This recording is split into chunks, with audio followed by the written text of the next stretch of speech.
Reserve. Hi everyone, my name is Mark and I hope you're going to join me this morning.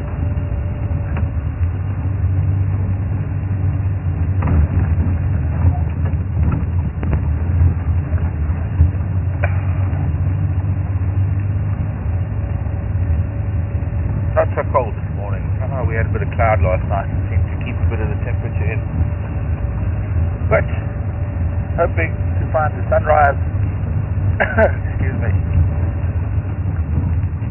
We're driving around. I'm sure there's a sunrise somewhere. I'm sure we'll find it. It's moving.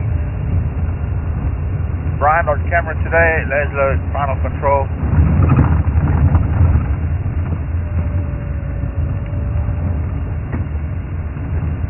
Eliminating a road south of camp to make sure there hasn't been any movement, animal movement, east or west, down this end of the world. And then we'll go to a different area.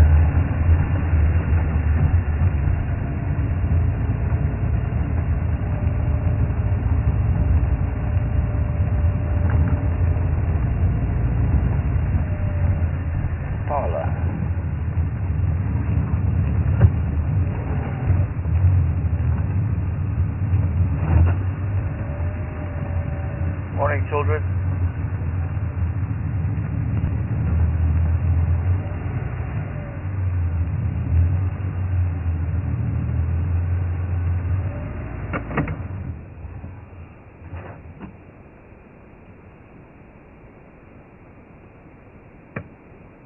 Different. There are the others. You can hear them breaking.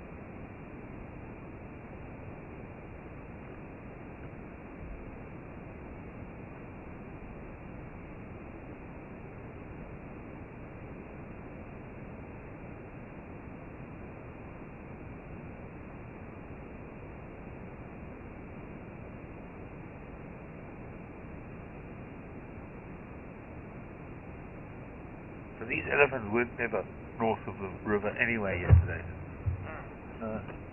They've been here. When I came back from drive yesterday, I found their tracks. They had come from yesterday morning, come straight south, across the river, and they spent the whole of last night somewhere south of the river. Now they're there. Although we can't see them. I don't know if we'll get signal going down there. There isn't really a road down there. Just go a bit further.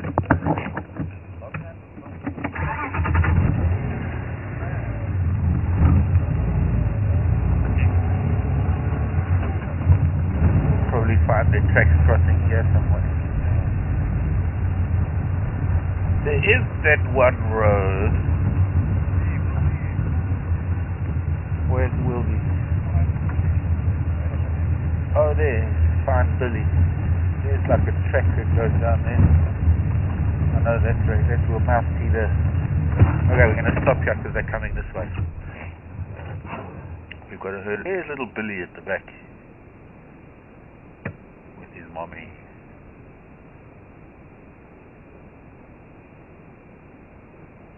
Look, it's a migration of 8.5 wildebeest. There's the big bull in front. Not having a dust bath.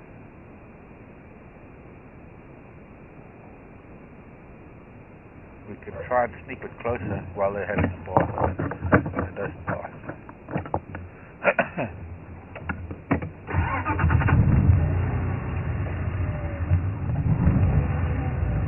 Hello, Gerald. Gerald's a giraffe. What are you? You're George the Gnu. I don't know.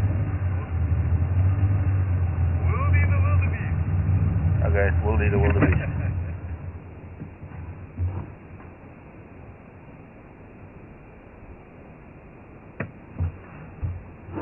Look at that little child, still doing well.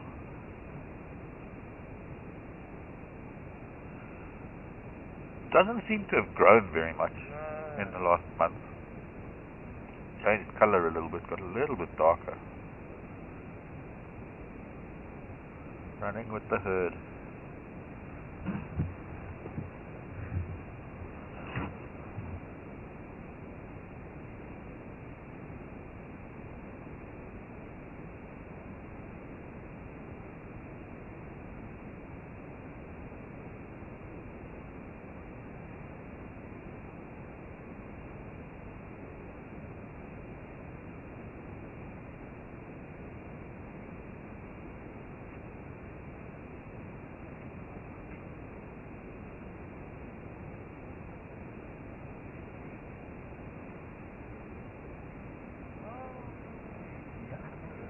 when he does. A very lucky little wildebeest, because this past season none of the other females managed to raise any calves. Evidently they were all eaten by leopards. And the weirdest thing is that he was born so out of season, and his chances of survival have been limited because it's not the right season, so because he's the only one. But then perhaps because he's the only one, you stop recording. Because he's the only one, he's got all those females, 7 females, 1 bull, to help look after him, keep him safe. But he does have to run a gauntlet every single day of his life. Cheetah come this way, lion, they're resident leopards. So for him to survive an extra night is quite an amazing feat. Every night he survives.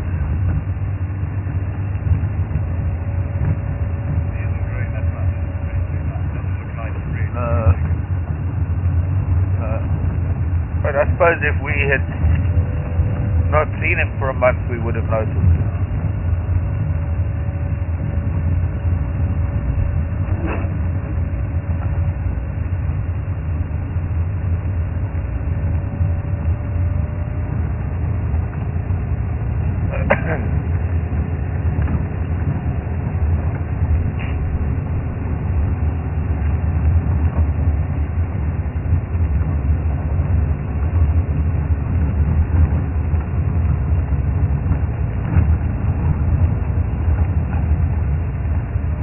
Getting close to sunrise,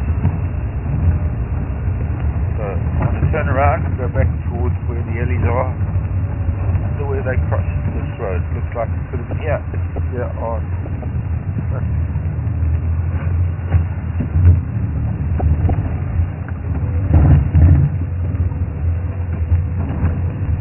Oh, there's the sun.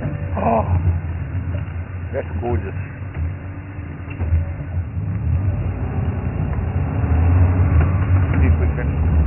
Find a little spot where the elephant came through. Can you see it through any of these gaps, Brian?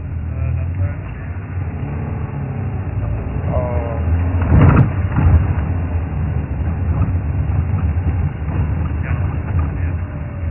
That's a nice spot.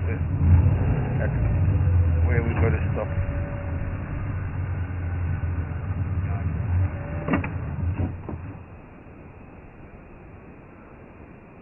A little bit of cloud in the sky, giving it a bit of texture.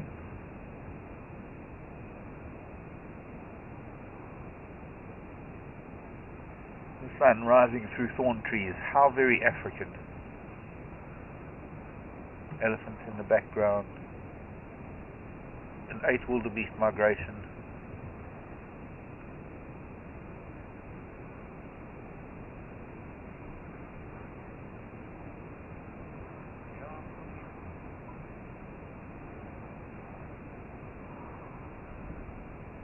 And the sound of traffic on the main road that goes past Thornybush, because we're right down in the southern tip of the reserve. Traffic that I'm hearing behind me is traffic going into the Kruger National Park, one of the main access routes to the Kruger National Park. Probably people going in for the day. It's a Sunday, that's right. Sunday fun day. No, we might get a fun day. Not allowed to be a Monday on a Sunday. I never said it was Monday.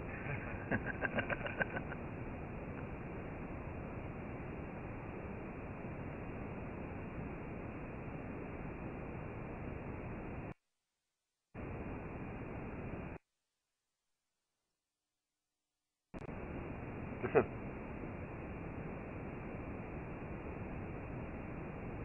I lied.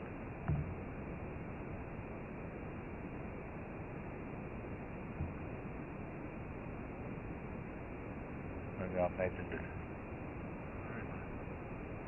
Pretty sunrise.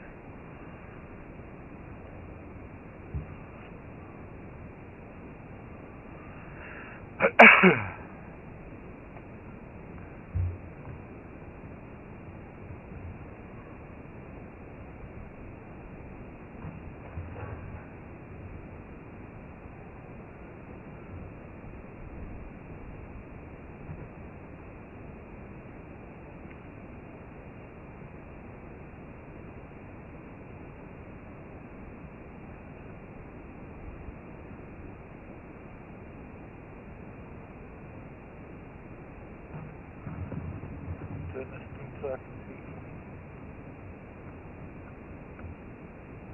Uh-huh. I wasn't listening on that one. Yeah. Very nice. And our day begins.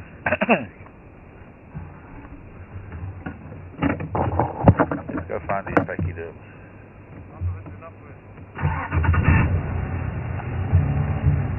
See where they crossed here. All these leaves, branches they were chewing. Now we're going to find another nice spot for a drive. I'll just come here tomorrow then.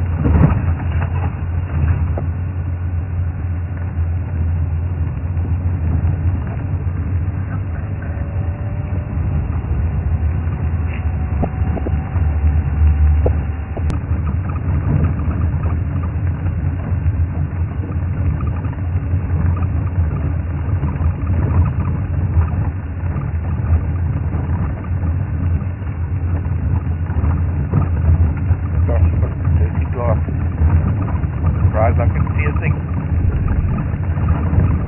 There, I thought it was a misty morning.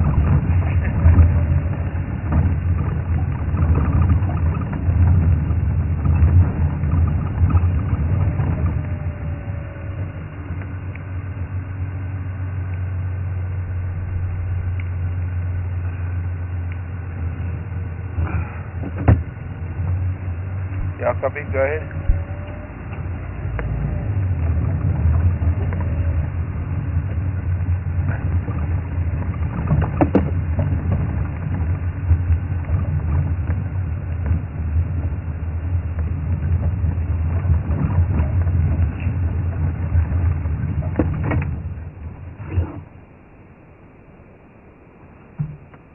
Morning, Jenny, in Virginia.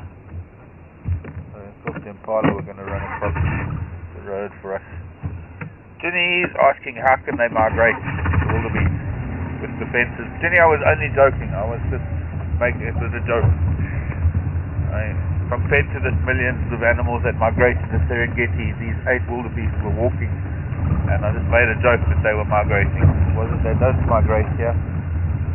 There's a big kudu bull coming through. He's actually going to cross the road in front of the sun. Don't you dare run, boy. Hello, big kudu. Oh, he's a big boy.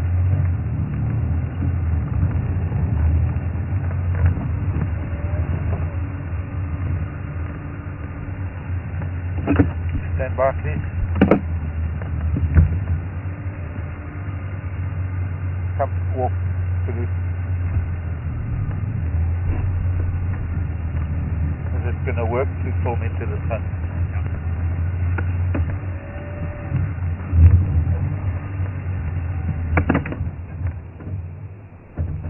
Here he comes.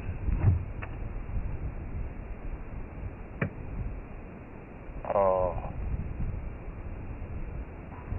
I figured he would run.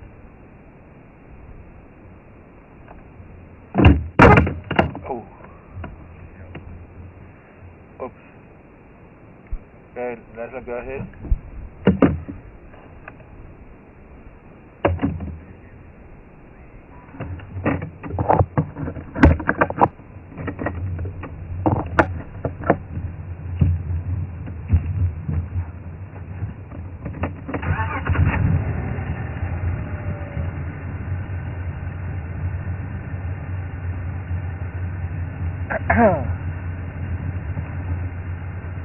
Morning, Blake, and thanks for reminding me, Blake.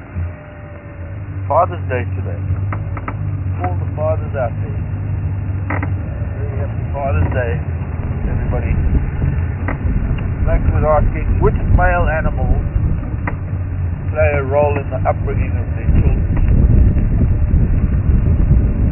I thought Blake was going to ask which animals celebrate Father's Day. But Blake, I know Blake's very different. There's a different level of intelligence there. Blake, good question. Warthog one, lion, elephant to some extent, jackal, steenbok, duiker, a lot of the monogamous animals. Obviously, some of the animals like the kudu we just seen, some of the animals, maybe not so much a role in bringing up the children, but certainly in their safekeep, certainly in that they are protected, and like a zebra stallion will do anything to defend his offspring, because of course it's not only defending your offspring, but it's protecting your gene pool. It's ensuring that the succession of your own gene pool. So almost all animals, almost the primates,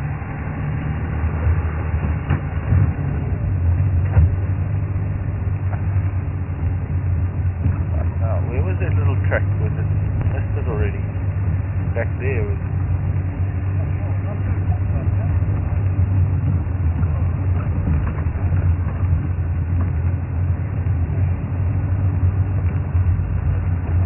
Yeah, there's some birds that are what we call polyandrous rather than polygamous. Polyandry is the phenomena of one female having multiple husbands, and those species, the females leave the males to do all the upbringing. Like the African jacana is one of them.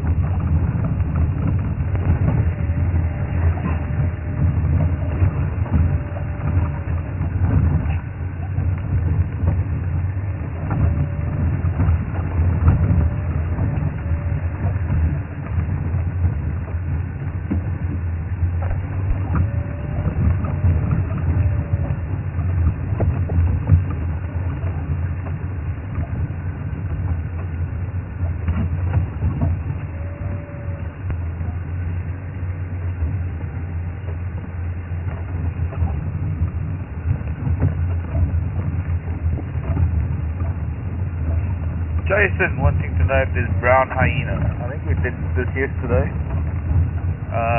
Jason's saying there's a few breeding pairs in the area. I don't think so, Jason. I would dispute that, I have to be honest. Not a brown hyena part of the world. There has been one brown hyena in this part of the world in many, many years. I'm going to listen for the earlies now.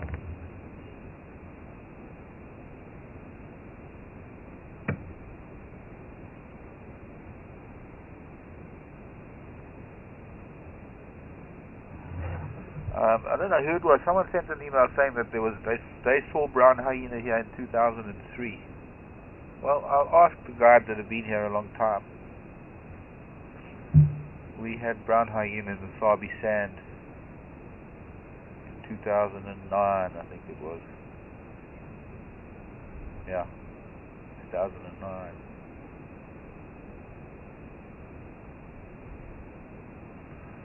One sighting.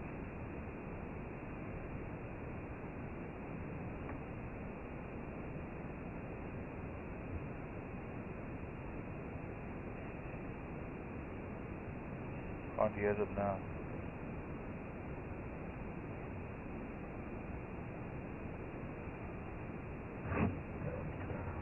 Southern black tits in the tree here.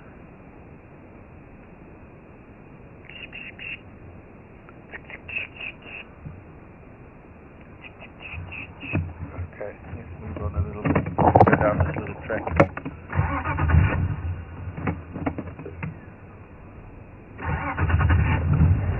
They are in there somewhere. Back you do.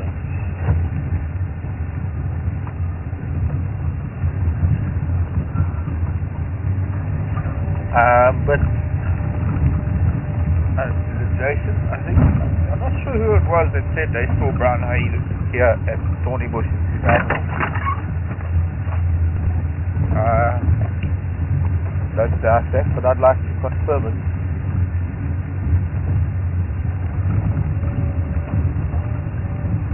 And I'd like to confirm whether there have been others being found as well. But I'll have to speak to some of the guys.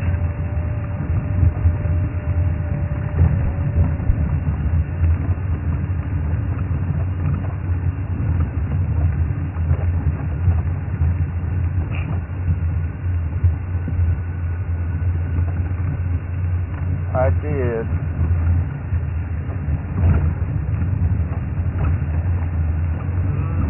Leonard in the US. No, Father's Day is celebrated everywhere. We have Father's Day too today. And yes, once again, happy Father's Day to all the fathers out there.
Might have something to do with the antenna, but I don't know. The aerial.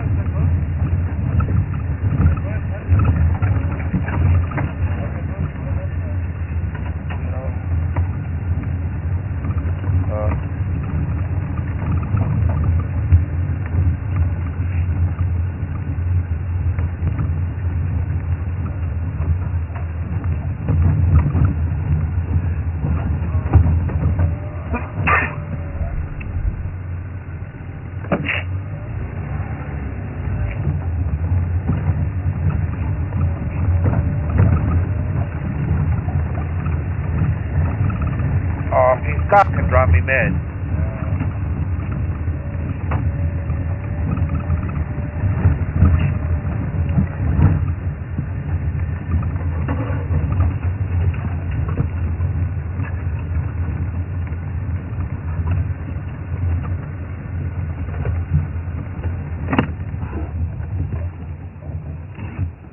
Gareth Hendricks got an audio for Ndlov east of the gate on Ilkley.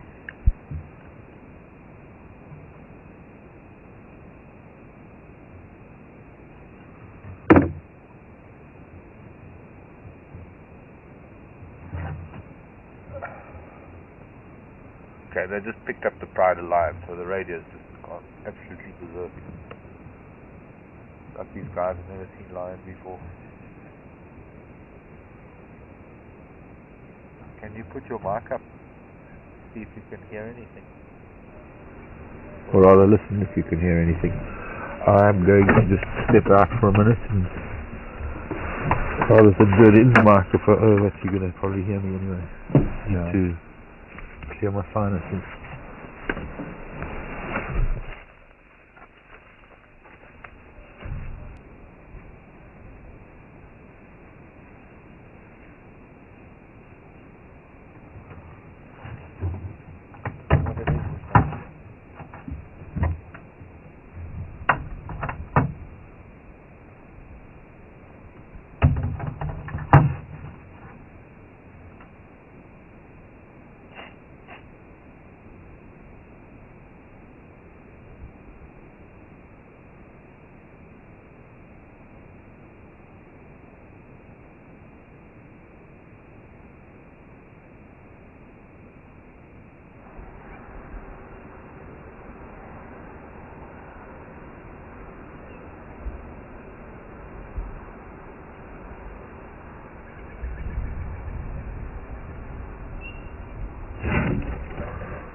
my travels.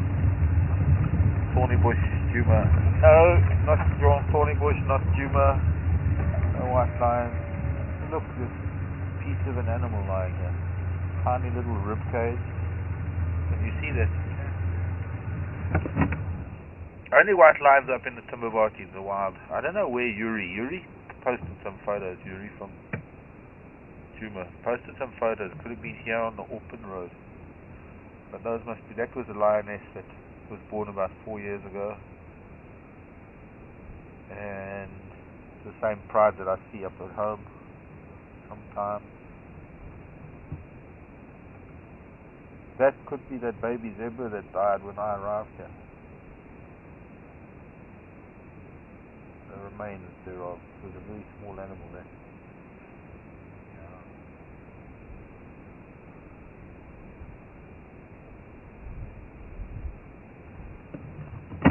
But not an impala. Those ribs are too big for impala.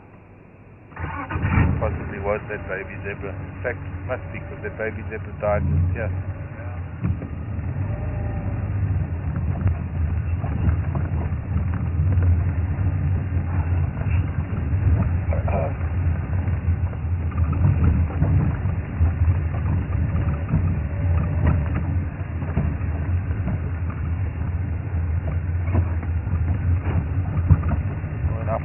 There was a young zebra that had died. Nobody knew how or why. Okay,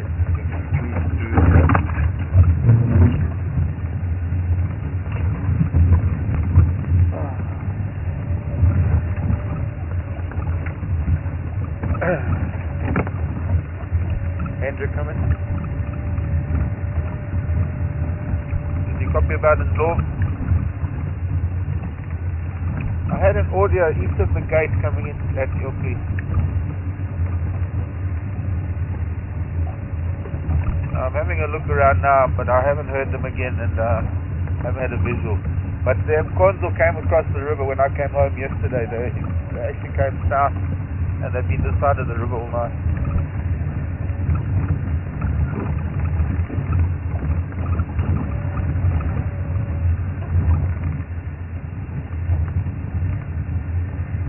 Okay, copy. I'm on a little two-track that runs parallel to the entrance road, but I'm still not picking up any audio again.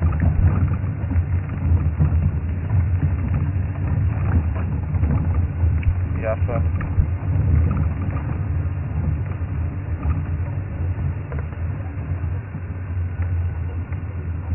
Yeah, firm. Hang on, please, Glasgow, I'm on the radio. I don't know what they said.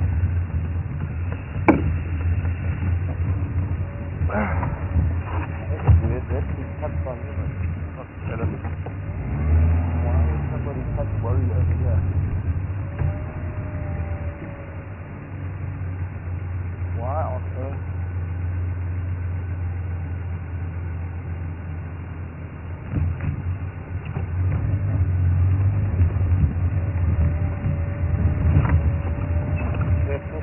Maybe they want to open this road.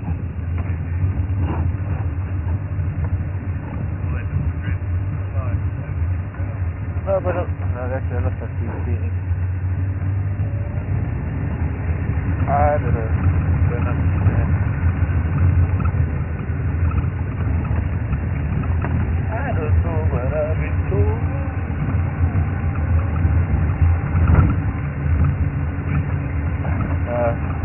Brings back bad memories.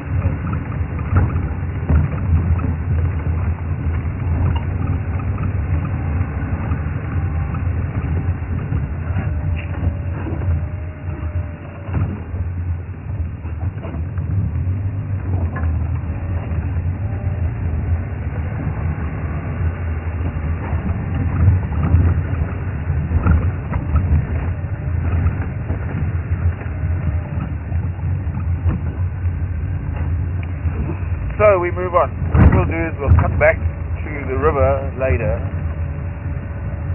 to see if the elephants have arrived at the river. But for now, unless they're moving back this way, they can't really go very far off to the southeast, because that's the southeastern corner of the reserve where they are right now. There's no road going in there.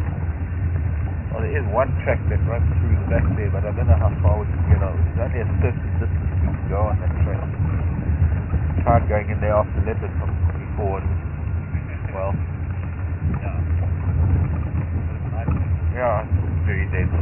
There's one small open patch, but unless the elephants are there, it's difficult being in very thick bush because you won't see a piece of trunk or a piece of foot, a piece of elephant from time to time. So we'll head north, we'll go and find other things to look at. Pride of lion that have been found, unfortunately not accessible for the live broadcast.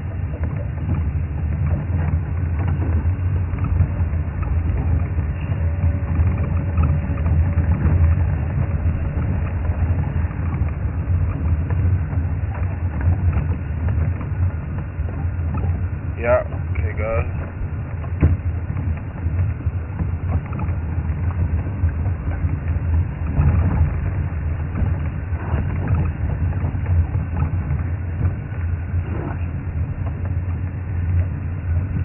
Linda, morning Linda. Morning Linda. I just missed, I think this is pepperbird. Texas. I'm not too sure. Someone also asked yesterday about whether there were ostrich in Thornybush. Not to my knowledge. I don't think so. But I can't be 100% sure. There might be up in the north.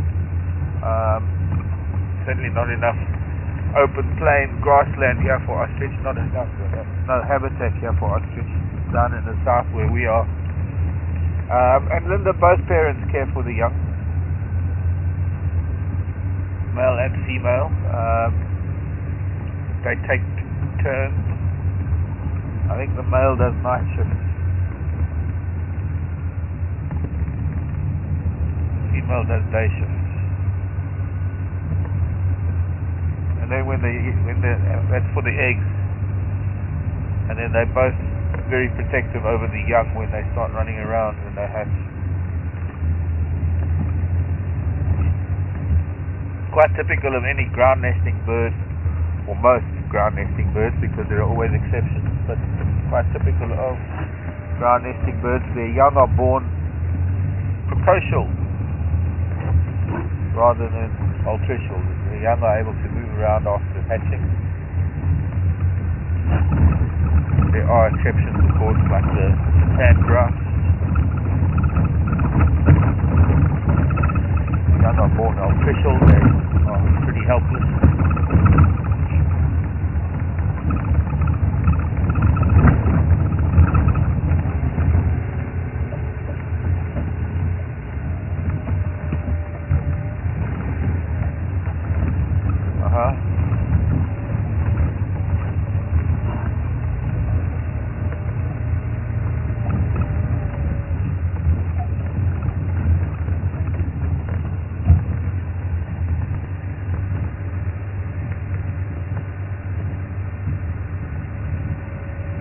Tonight's the last point out in Georgia. Next is another song. Thank you, Jay and Beverly. Butterfly, Beverly, butterfly.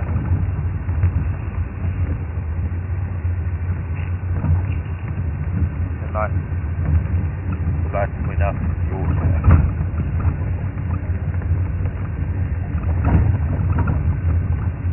Okay. Flying to the buffalo here. Yeah, go. It can be confusing because there's a time delay, but go ahead.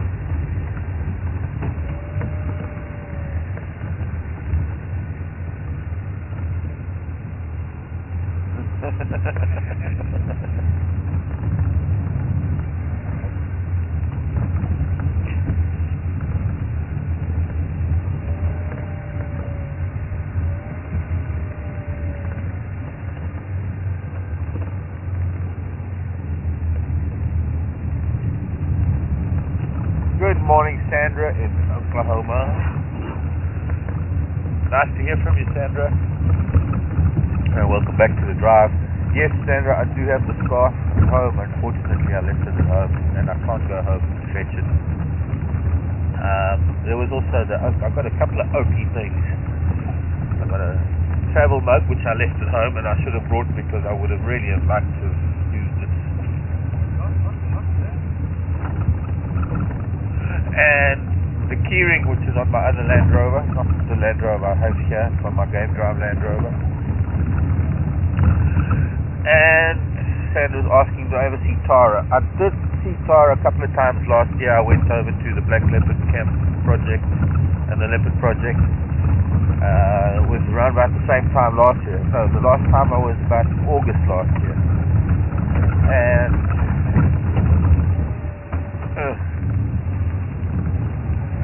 I noticed a post from Tara just recently. She's obviously can't post very often because she's quite busy.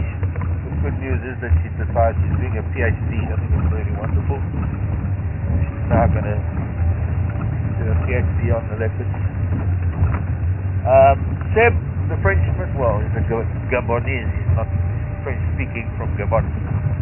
I haven't spoken to Seb, but I have seen the odd posts of his. And Shannon, they've got a gorgeous daughter. But no, we don't speak mostly because we just paths have gone in different directions, I suppose.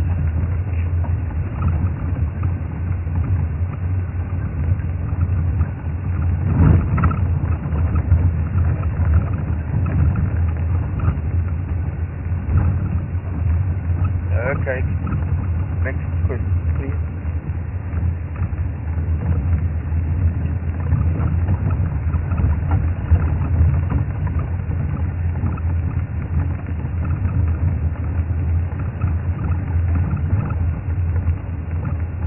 Yeah, yes.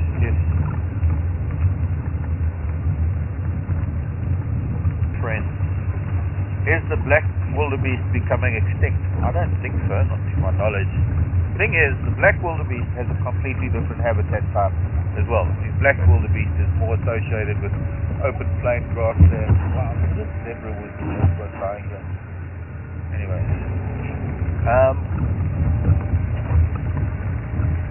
You're not allowed to have black wildebeest and blue wildebeest in the same property, on the same land, because they don't really occur in the same place. So theoretically, one isn't allowed to keep them together. But I don't think they're endangered. Many farms in the middle of the country that have farms, properties, reserves. That's going to squeeze under there.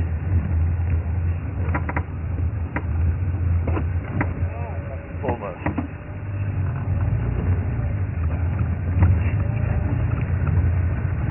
Okay.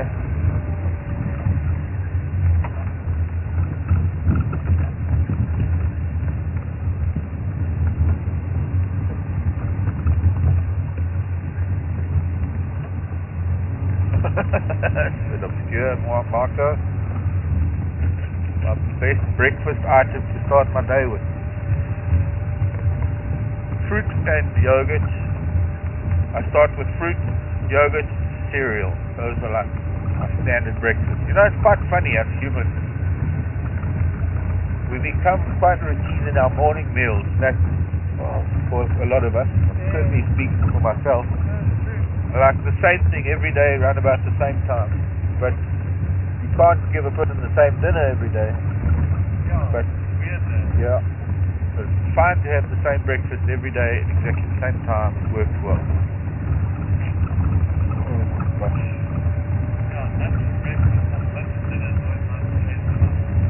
Yeah.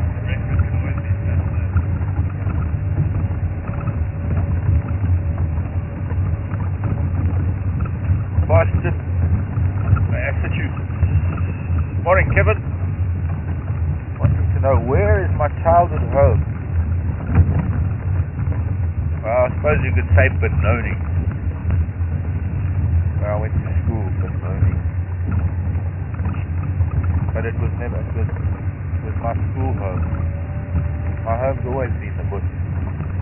Home is where the heart is, when the heart is at home. And my heart is always at home in the bush. That's the Leonard Skinner song, I think. It's a Little Feat. Leonard Skinner. Home is where the heart is, when the heart is at home.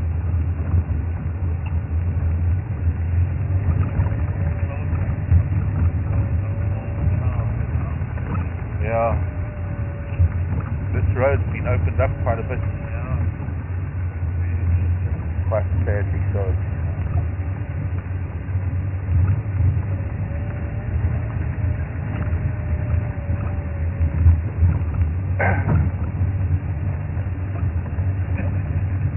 But that's great that we got questions. It's great that we got a good bunch of viewers there.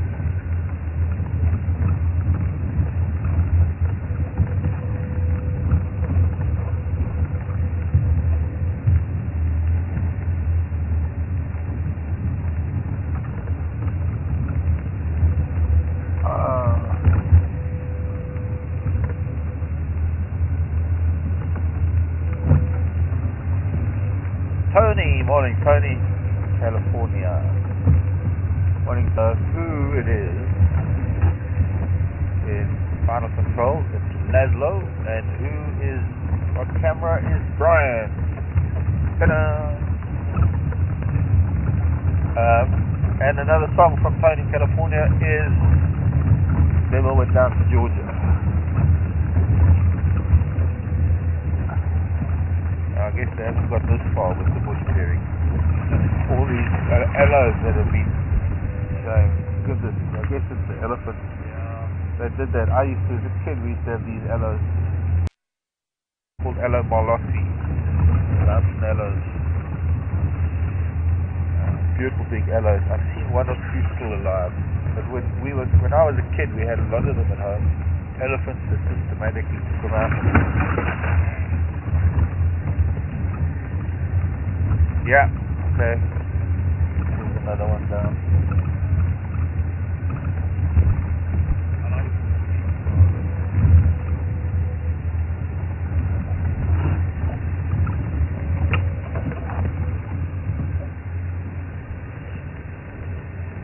Yes, yeah.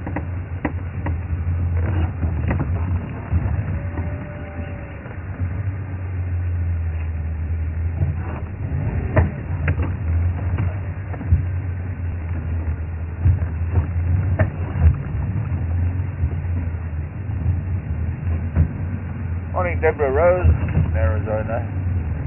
No, Deborah Rose, I have not sadly been to the Amazon. And yes, animals quite different in South America. Look, here's a baby aloe malossi on the ground.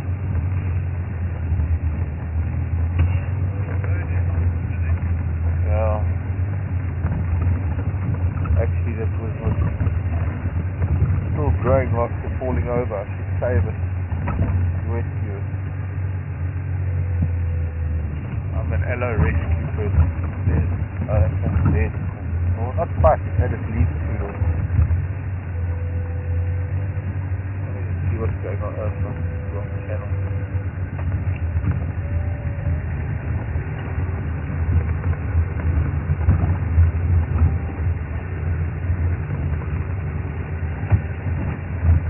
Hang on.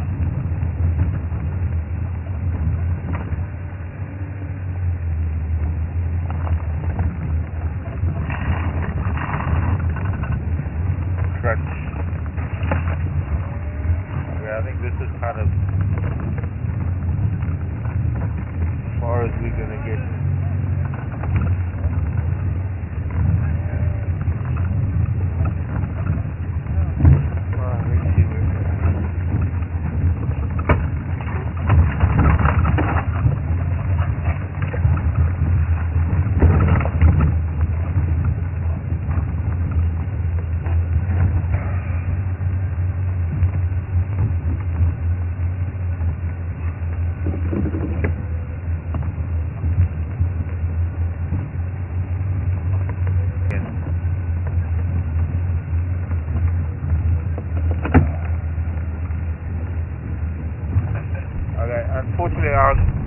radio was going, and I missed some of that, so I'm not really sure what it's about. And could you just start from the beginning again, please, with the name?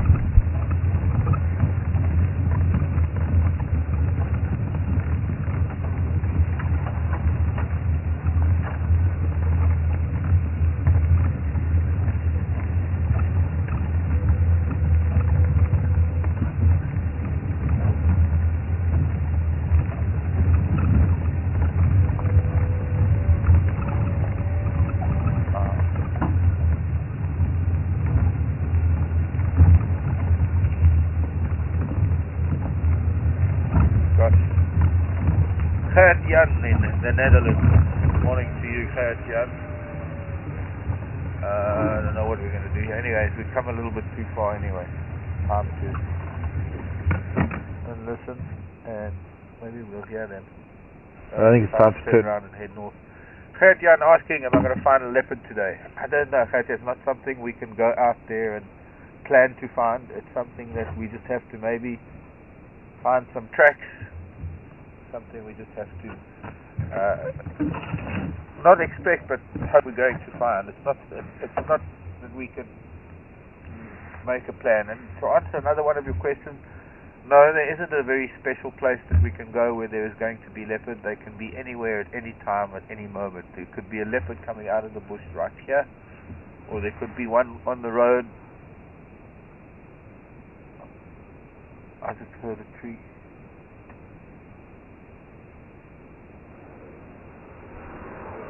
So every moment of every drive, we're looking for leopard and lion and everything. There isn't a place that we can go to find any particular animal. The animals move all the time. It's always random. There's never a set place where there is going to be an animal. So the point of our drives really is to go out there and find them. And to do that, we have to drive around a lot and cover a fair amount of ground. As far as the antenna is concerned, it didn't change the antenna, but maybe it's because the bit rate or the software and the computer is different. Technical stuff I don't know very much about, and I can't tell you if the drives are going to continue. Unfortunately, I really don't know. I don't think so. I'm not sure of that. As far as I know, it was only a temporary arrangement with Thornybush. Coming here. There they are. Okay, we're gonna. We'll go through the street. Yeah, we'll go through the street. Oh, oops! Take it out of here, Mark.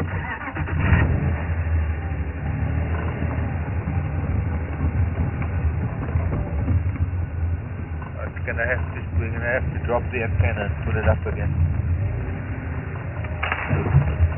What was that? I'm trying to hold things up.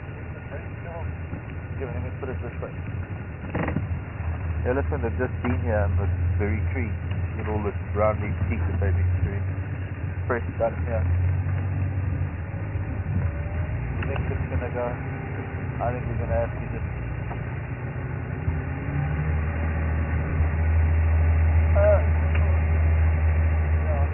push it closer to the antenna from that very bottom one, yeah.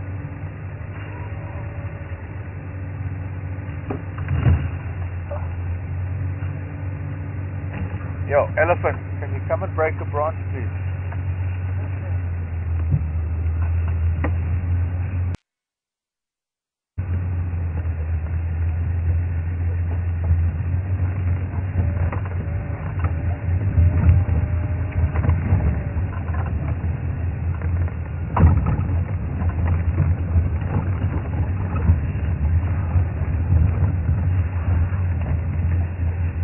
Yeah.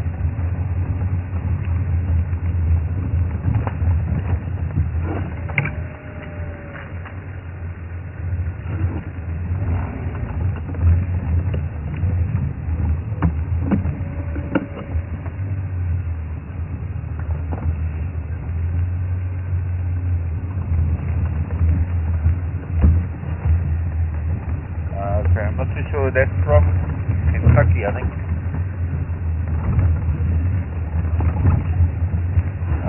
Does my father take an interest in my... Yes, he does. My father is very... my father has been on safari with me, and my father has... the reason why I'm in the bush is because my father and mother brought me to the bush as a child all my life, and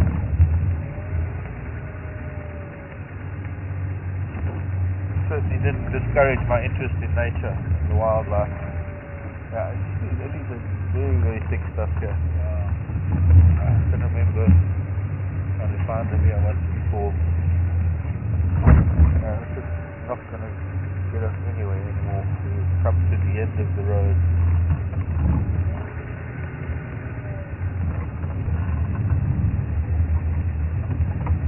Well, maybe not. Squeeze through here. Very fresh branches that were chewed here. So they have been right here where we are now. Only they just into this thicket. But they might be spread out, so we might still be able to find one or two somewhere here. It'd be interesting where this comes out, probably coming near camp, I think. Maybe not. But this is now starting to get a little tight. Oh, I wish I could just squeeze through there. It is. One of those cases is the grass is greener on the other side.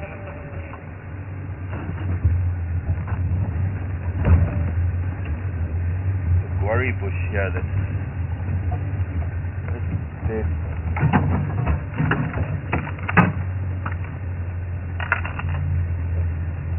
Riddled with borer beetles.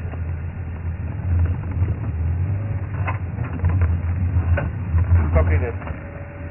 Did you get Leslie? I can't see. He wanted you to record this.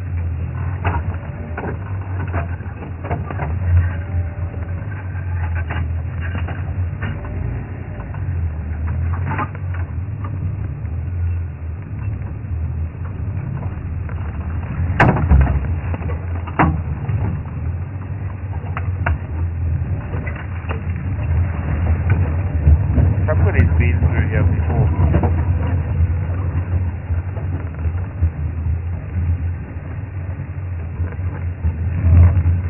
It is a little, but it's a little steep line. Very wet. That tree looks familiar. Hello, gardenia.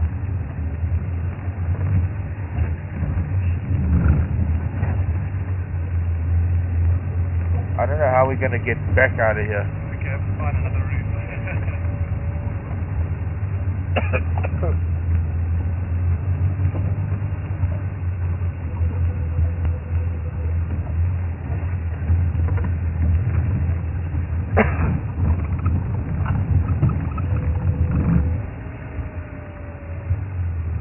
Yeah.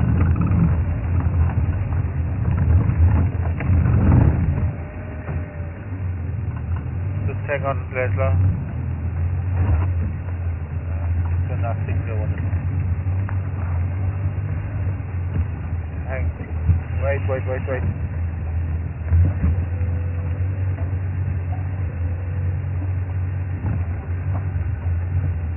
This is weather is bad. Switch it off. Okay. Sorry, I had to turn you down. Sharon in Florida, that's all I got.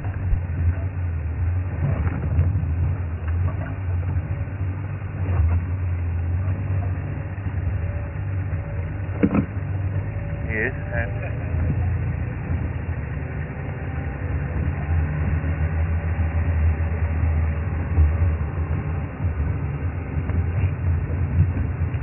that kind of question. Sharon, interesting question. If lion and hyena had a fight at a kill, and lion killed a hyena, would the lion eat the hyena? Probably not. But you never know. This is a behavioral thing. where not every animal is going to behave the same way. Like I've seen some lions eat other lion, and I've seen some lion kill lion and walk away. So it's not something that is set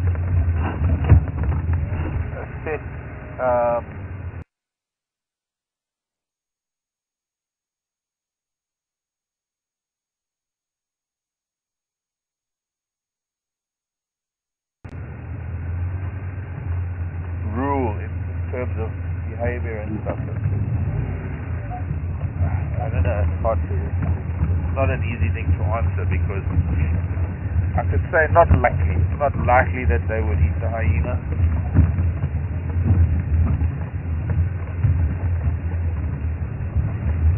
Oh.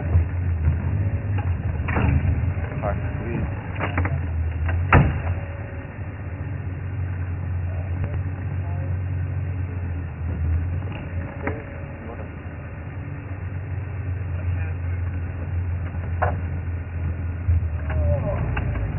Okay. Oh, then it's the other one. Yes, that's the six. Well, this has been a quest to look for the elephant, everyone. And close to that. Managed good. We heard them. Oh, they're there. That's the ridge that camps is on there. Where those big delinects is, and that's where the baobab is. So we should be coming up to the fence pretty soon. At least if not the fence, then the gate. Somewhere around there. I suppose it's possible that they want to reopen this road, which is why they started further back there. But we're going to have to see if we can see it through to the end now. Elephants, as I said earlier this morning, are in an inaccessible place at the moment. And although I could hear them, and they sounded fairly close, I just didn't get to see any of them. But we're going to carry on, see what else we can find some tracks perhaps. And, well, at the moment it's just a matter of getting out of this corner of the reserve,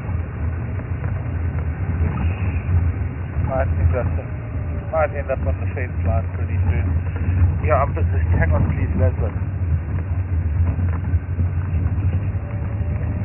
Yeah, I do hear you, I'm just talking.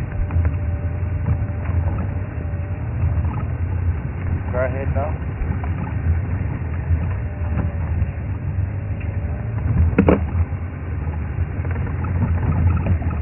Yeah. Delay in the broad between us and FC makes it difficult sometimes. Maryland in California.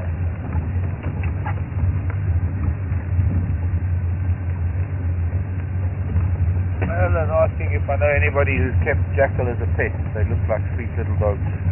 Here's the fence line, so we're going to have to take the fence line all the way to the gate. Yeah, at least we did, because it would have been a bit of a nightmare having to go back the way we just came. But we've also got a wall of silver cluster leaf in front of us. Maryland, I don't know anybody who's ever kept a jackal as a pet or even raised one. So, hang on everyone. Go ahead, Gareth. Yeah, firm. There's an old two track that runs from that pan south of Alberta Pan. It sort of runs south towards the fence line. They're in there, I can hear them, I just can't get a visual.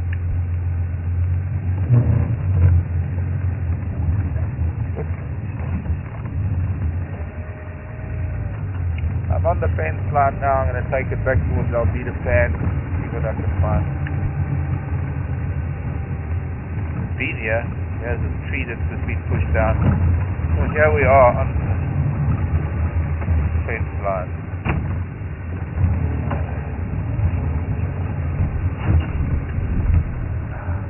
A lot of hyena tracks. I'm convinced there's a hyena den here somewhere.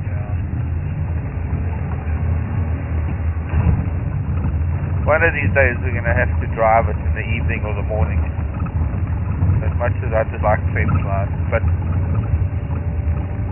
this road is used excessively by hyena. You see so many tracks on it. And when we first started off, and I was still learning my way around, Brian and I ended up driving this fence line all the way back to camp.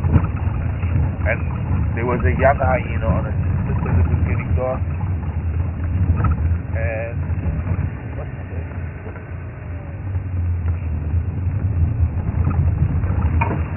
And a young hyena that age could have only been somewhere around a den. So we are now, this corner that we are at, this is the corner of Thornybush. This is the extreme southeastern little corner.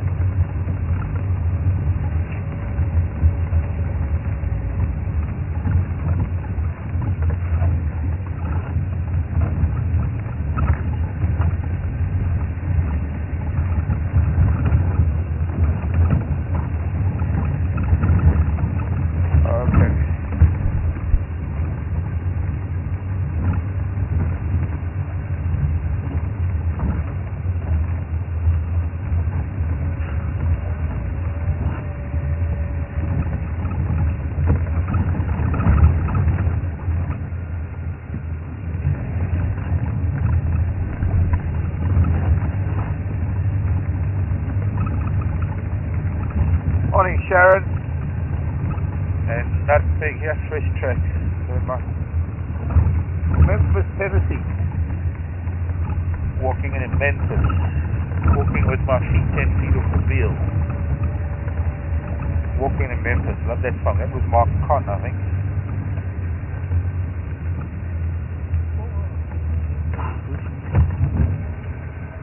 Old lion tracks. Sharon asking about talking on the radio. We're not talking on the radio. What language am I talking? Is it Afrikaans? No, it's a mixed. It's a radio language. Sharon, see here the fresh tracks. It's a language that is designed to not really be understood that easily, because although most of the kids don't hear the radio these days because we wear earpieces, but originally you see the young hyena twins, some like little hyena here, because it looks like, or rather, sorry, it's difficult to run this kind of operation and not have guests raise their expectations by what they hear on the radio. And in the old days, before there were these earpieces, the guests would hear what was going on the radio, and if they heard, let's say, that lion were found in a area, they would pressure the guide to get there. And sometimes it might be on a property that the guide's not allowed to drive on, or it might be so far away from where they are that it would be difficult for the guide to get there without having to drive very, very fast.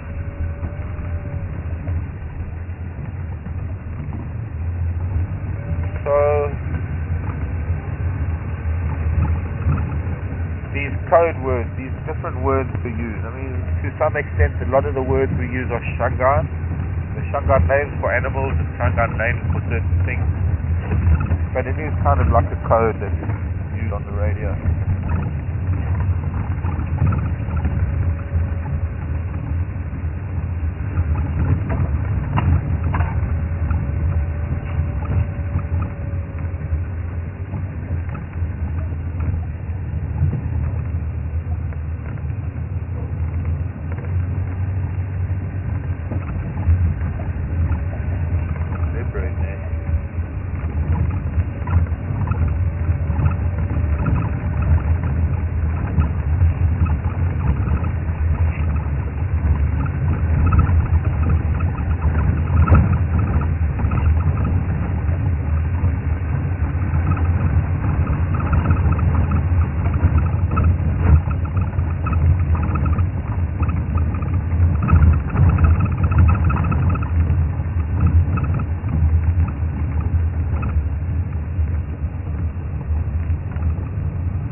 how far can I go up Thornybush? I'm not too sure what you mean.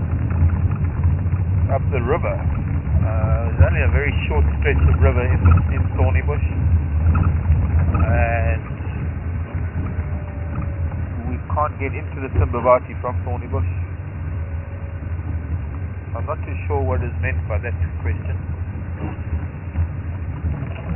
There's another road that goes off into the middle of that big block, but I'm not going to try and take it. I'm just going to take this down to the river.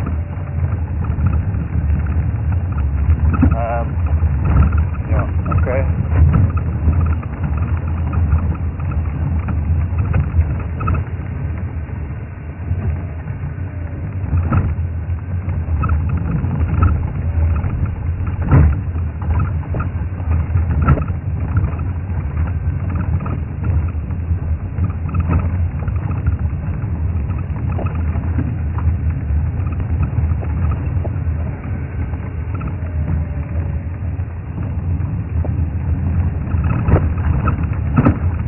Joanne,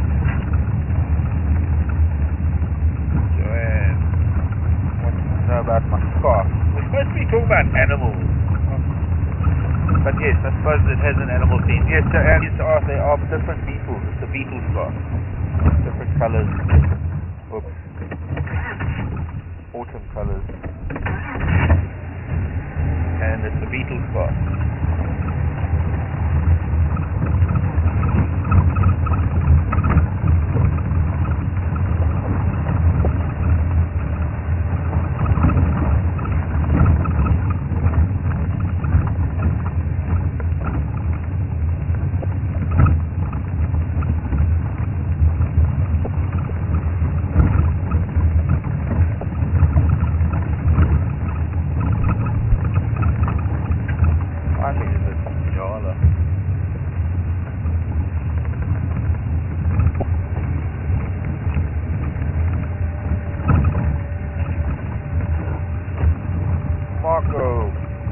Should leopards have tracking devices, or is it word of mouth? Well, it's neither really. Yes, when a leopard is found, to some extent it's word of mouth. That's what the radios are for. The whole purpose of the radios is to tell each other about sightings. But no, none of them have tracking collars. It's very difficult to find leopards at the moment because of the density of the vegetation. But normally it's all about finding their tracks, following tracks, listening to animals shouting some alarm calls of birds as well, using a bunch of different cues to find leopards. And at the moment it's proving rather difficult for everybody because the bush is very, very thick. The leopards are being quite elusive, evasive.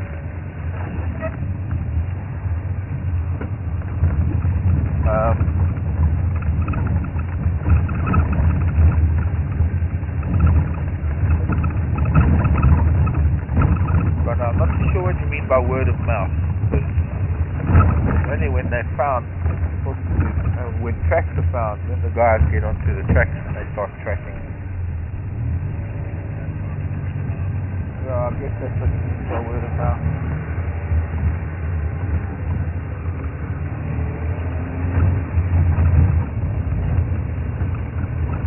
But if they were on radio tracking devices, we would see leopard every day, because then it would be so easy to find them. So,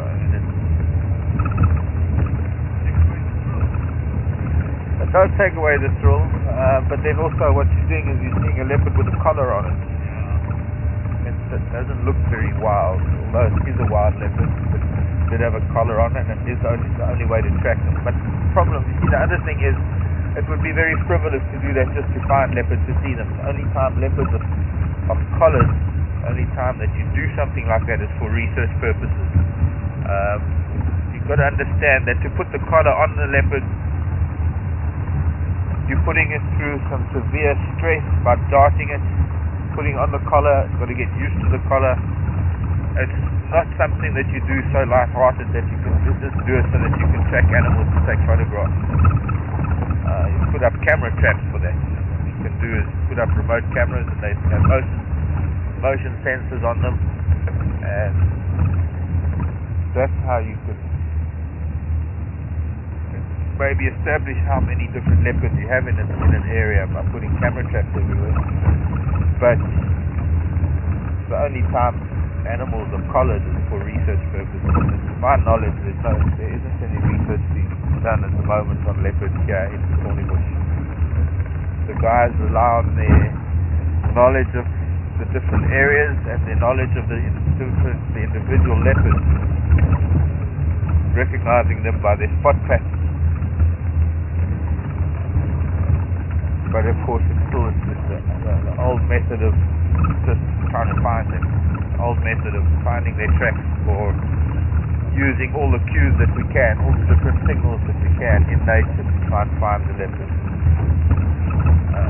Sometimes, it's very, very seldom, but every now and then we're very lucky to maybe just come across a leopard out of the blue, drive along a road and there happens to be a leopard there. As I say, that's very lucky. It doesn't happen very often. It certainly doesn't happen often enough. And the tracking is not an exact science. Just because you have tracks doesn't mean you're going to find the leopard. It's one of those things that there are always a bunch of variables that come into play. So this time of the year, as we get into the dry season, it's starting to get a lot easier.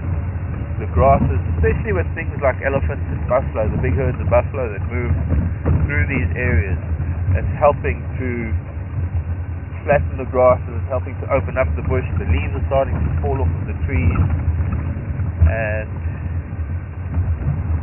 it's making it easier to see things. But up until that happens, at the moment it's kind of difficult to. You can follow tracks up to a point. You can follow tracks up to a point where they might leave the road, and then it's anyone's guess where the leopard went from there.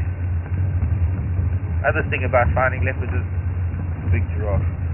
Every now and then you might be lucky to find a kill in a tree, and then you can maybe wait for the leopard to come back, or maybe you could find the leopard nearby. But that's also one of those wonderful rare occasions when that happens. So we got Nyala and two big Nyala bulls, and I'm sure a giraffe. Some baboons are here, and there was a giraffe. Where did he go? So that's the baboons are going to let us watch them. Let's try not go too far. And then Nyala just disappeared. I just turned it behind that creeper.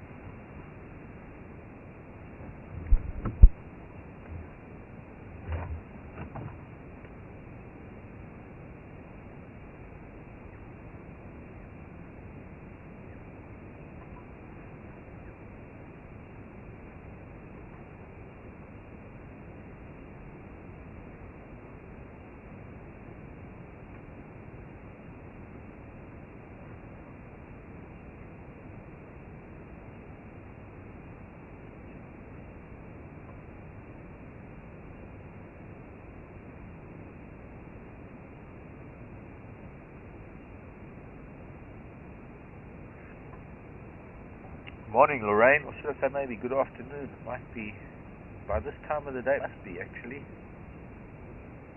Afternoon, late evening even. Gold Coast, Australia. The other side of the planet. But morning, Lorraine. Morning, baboon. Hello, Fene. Lorraine was asking, are there any kills that I haven't been able to watch or I cannot watch? Well, I don't know about the future, but no, unfortunately, I have a clinical way of doing things. It's very, very hard to see things sometimes. I mean, the one of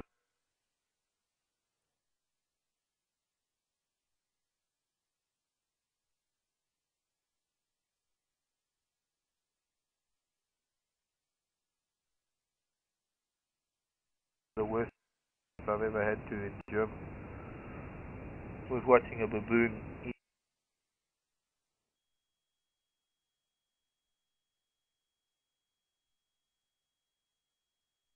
eating a baby impala,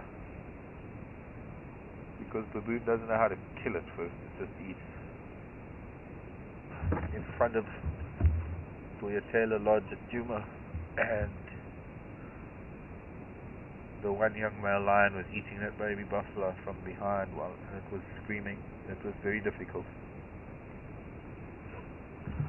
But I have a way of detracting myself, because you see, as much as I love everything, and as hard as it is to watch these kind of things, I'm getting tied up with this silly cord. As hard as some of these things are, I know that for the most part I'm just a voyeur. I know for the most part, if I'm not here, it's still going to happen, and it does happen. It's been happening for millions of years. What goes on in nature has been going on forever, and it will go on forever. I hope, touch wood, if us humans don't really mess up so badly. We've already messed up so badly, but there are things that happen in nature that you just cannot control. You cannot interfere. You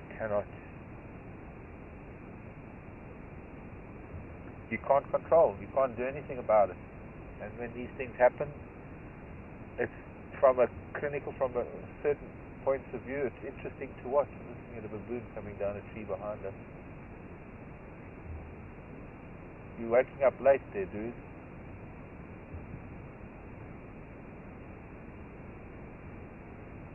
So it's quite sad that they have such a reaction to us. Really beautiful tree grove. This is a grove of Faderbia albida, anna trees. Really, really stunning trees.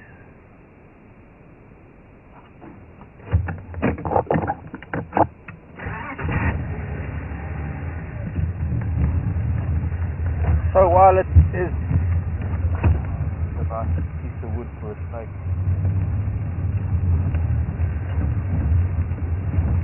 while it is heart-wrenching sometimes,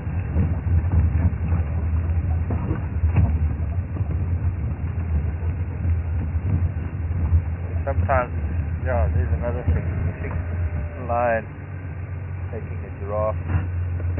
All the time once when I saw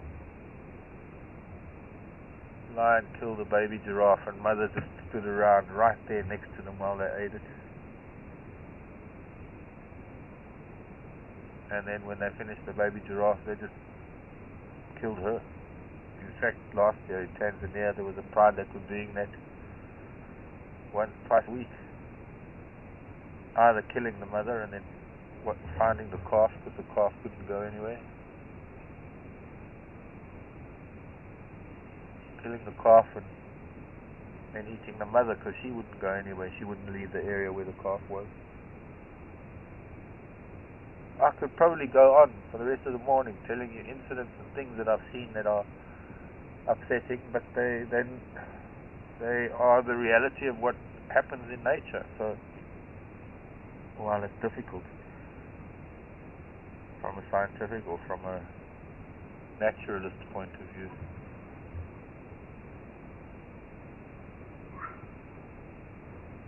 that's how it's life. That's life. How life works.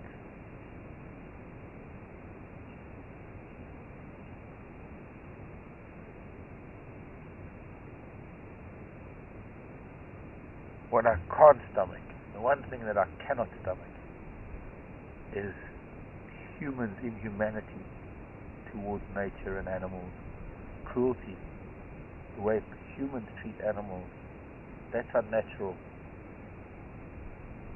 And that I can't watch that. I can't see anything to do with the way humans mistreat. That's a baby baboon being reprimanded and disciplined by its mother, or an older sibling teasing it, and it's making a noise to try and... There's bushbuck. Making a noise to try and draw the attention of an adult so that it can get its older sibling into trouble. Okay, Mr. G, we're going to leave you now. since you're not really that interested in talking to us this morning.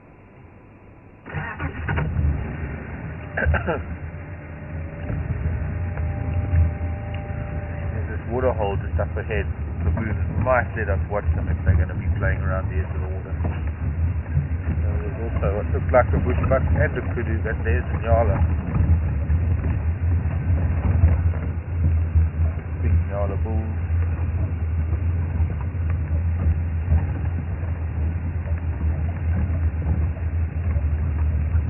There goes the kudu.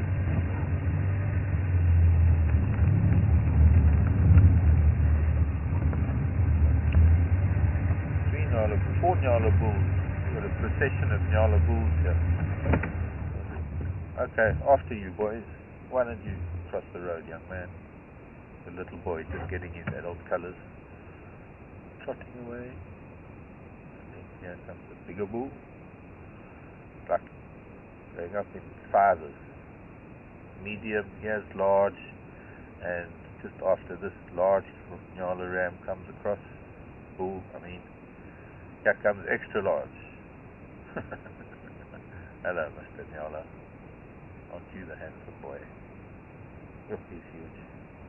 Actually, he's just got long horns. He's not really that big body size.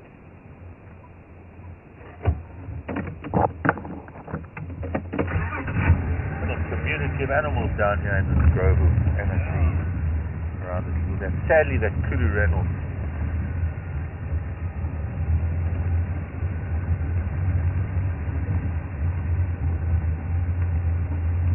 Going to drink. Baboon teasing the nyala.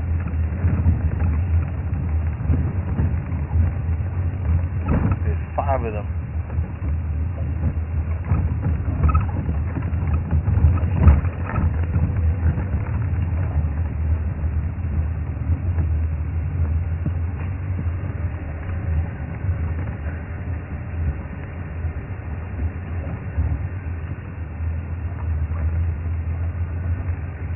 Somewhere where they can view it. I did see a vehicle further on.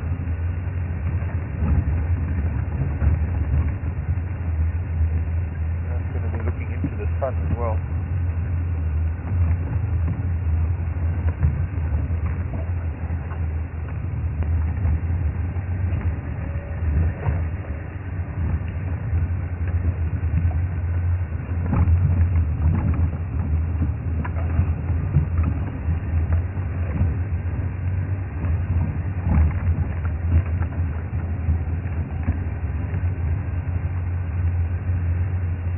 Okay, you can see that I'm on sometimes brain in wonder sometimes.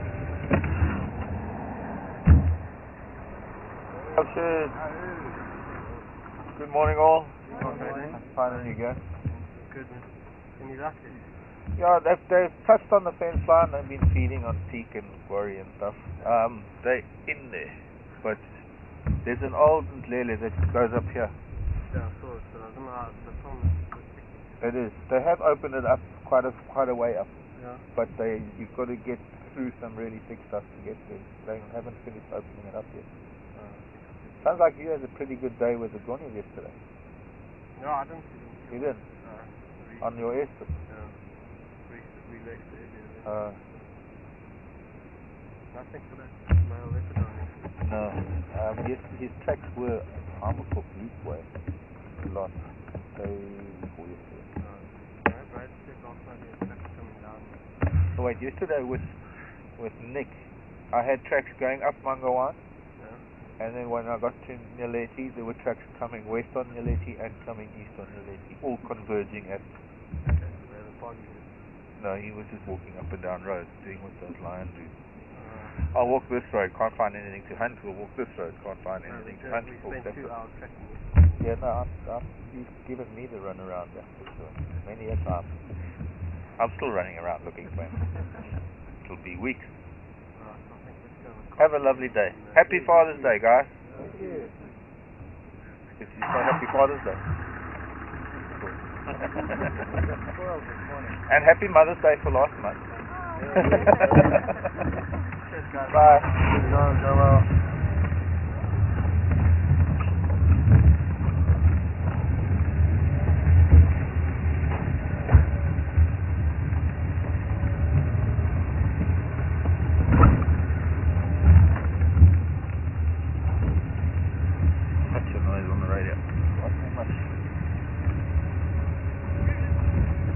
rivers.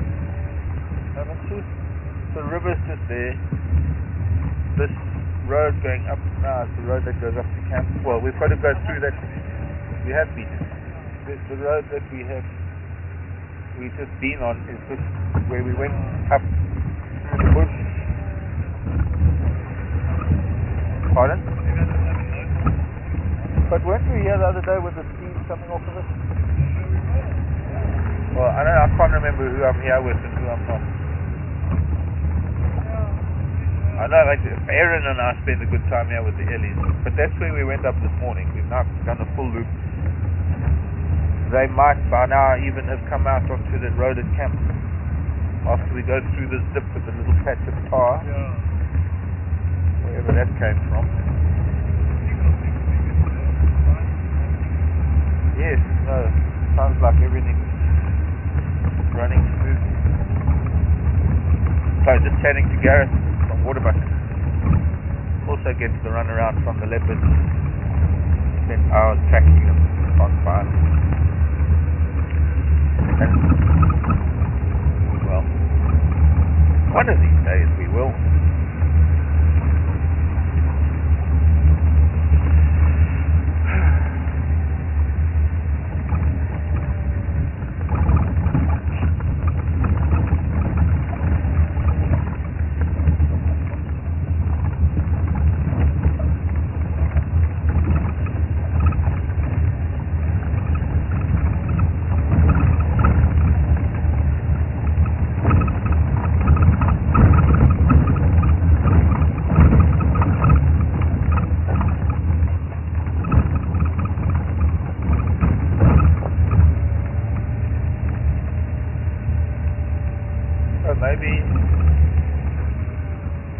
Maybe we'll do that after. I'm thinking of doing a loop.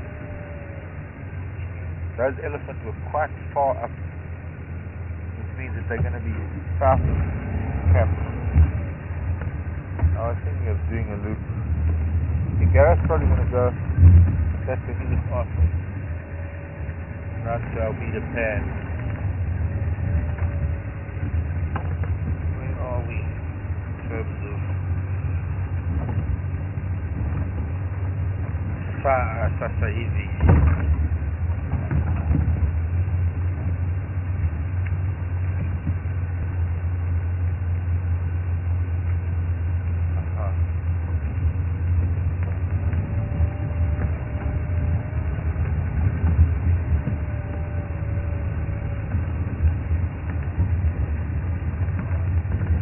Pardon? That's Steve's house. That's his carport garage, where he's got a little Triumph Spitfire, his Game Around Land Rover, and his quad bike. Oh, that's Gareth now. Thought he was going to go. I wonder if that's us dragging the stick. Are you going Albedo? Are you going Albedo?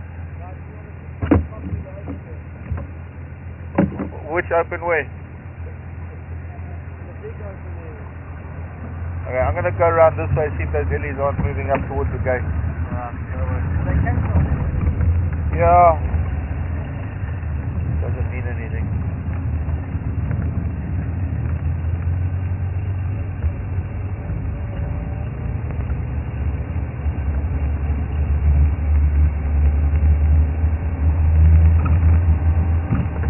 Could it be moving this way?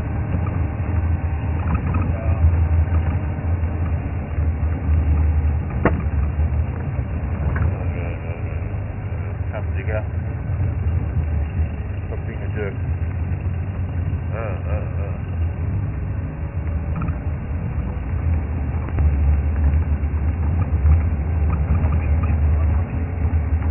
Pop in for hot chocolate. Okay, in about an hour and a half we'll do that.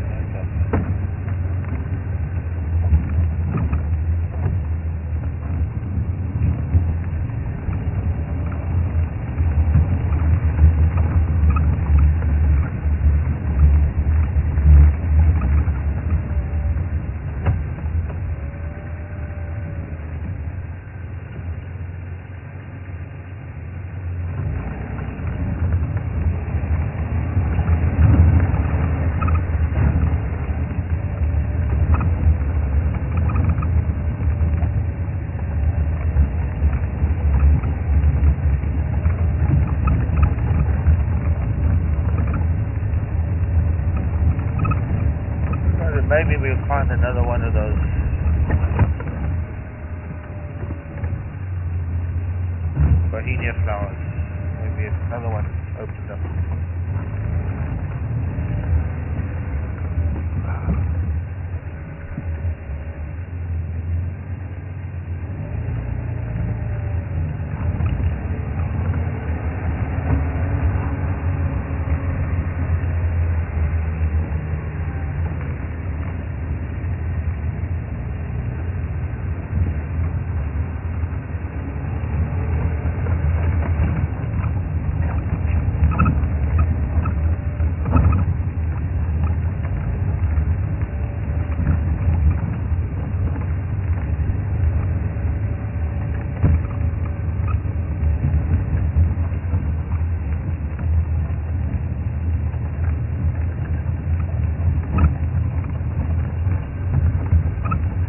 I think what happens is this drainage line, that road goes that way to the corner and this road kind of veers off, so they hit this triangle. Not quite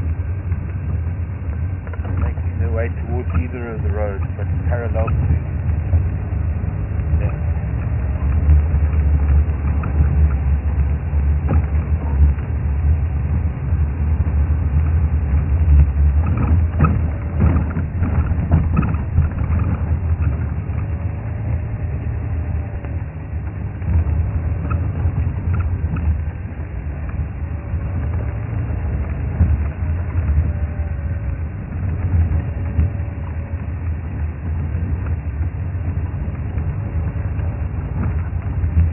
Okay, so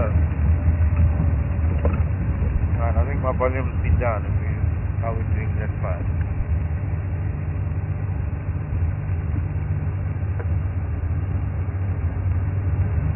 Okay, sorry.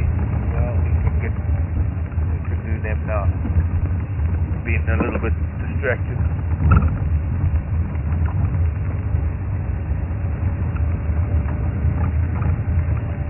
Joanne.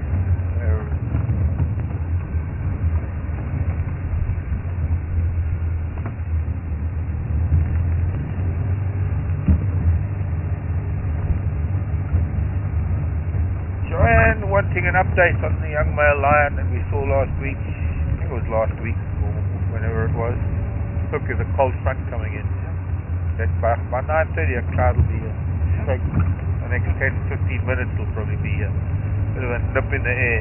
Colder now than it was at 6 o'clock this morning. Joanne, we don't know. I can't answer your question, I'm afraid. I simply don't know what's happened to the young male lion. Nobody's seen him. Nobody knows where he is. Been found, and I'm not too sure when it comes to tracks. Let's talk about male lion tracks. The one day yesterday, I think it was yesterday or the day before, I asked which male lion. They said it's the big male, that big one with the black mane. Excuse me, sniffing. I don't know about the young male. We haven't heard any details. We haven't seen him. Remember, whatever you see is what we see. So if we don't see the young male, you don't see the young male. We're not at the moment going out in the middle of the day to do other filming. Actually, it's against rules. What they try and do is game drive times are the only times that vehicles are allowed out. And they try to make sure that in between times the animals have a break from vehicles. So it's only about 6 or 7 hours out of a 24-hour period that the vehicles are driving around. Of course, then there are anti-poaching patrols that are out during the other time.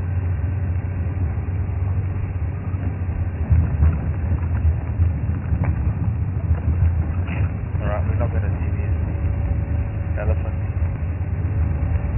Pretty sure that not now. Maybe this afternoon I'll be back on the river, but certainly not now. They are somewhere there. Yep.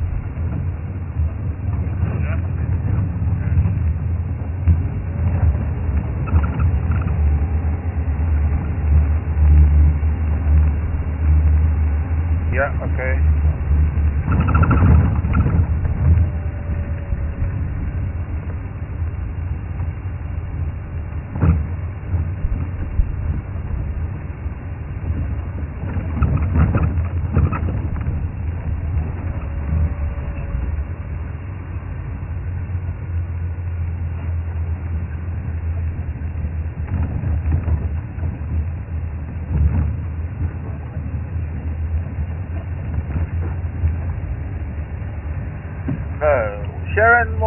Sharon. Noticed some elephants have one tusk. One thing to know about that is it's born with one tusk, or is it an evolutionary development? No, it's not that. It's just a genetic thing. It could be sometimes maybe one tusk is broken off. It could be sometimes with a warthog. Yeah. Sometimes the tusk just doesn't go out beyond the lip. It's genetic, not anything other than just genetics. Some elephants have genes for long tusks, some have genes for short tusks. And throughout history, because elephants have been shot for their tusks, there are places where the genes for large tusks have been completely wiped out. And you only get small tusked elephants, or no tusked elephants, or one tusked elephant. One or two tusks or no tusks.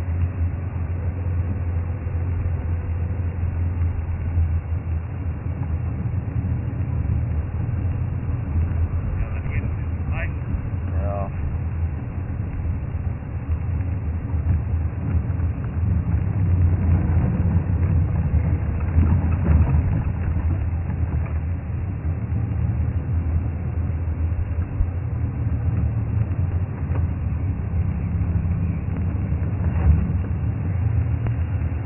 Have I ever seen a lion killing a leopard or a cheetah? Only on film. Fortunately, I haven't been witness to it. No.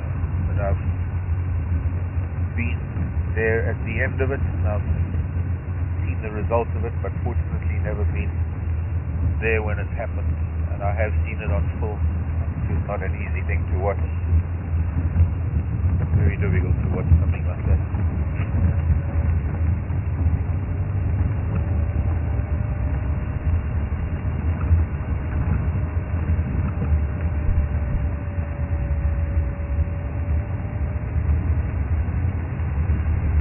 Go to this little water hole.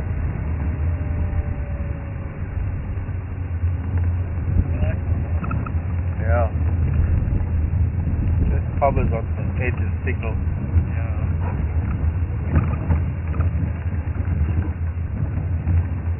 Yeah.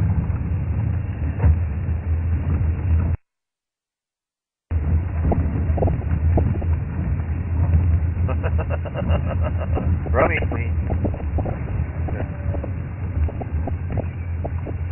Yeah, it does.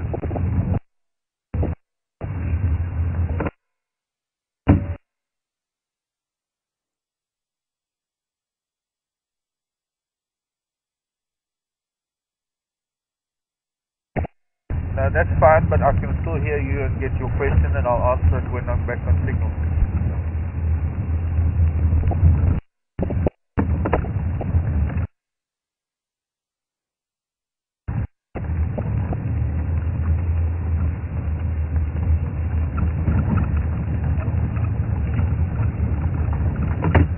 And spell the name for me, please.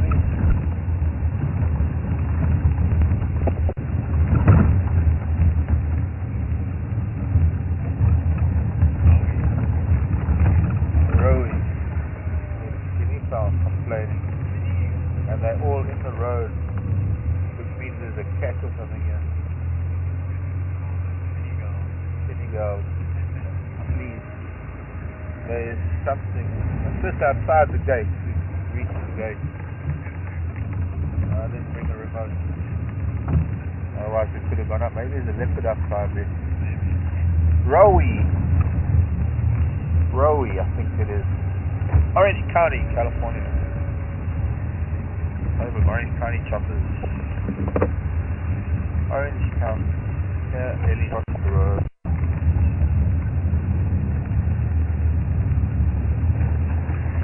Rowie wants to know if I've ever had a flat tire. That's why I giggled when Laszlo was reading me this. Have I ever had a flat tire on drive? And how many spares do we carry in? What happens if we get more than one flat? I think that's what it is. I have. There was a time towards the end of Safari TV, before the previous incarnation of live drive,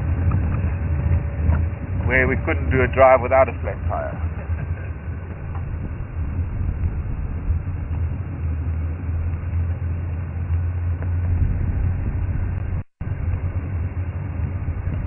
somebody lost a blue glove around the lion sign.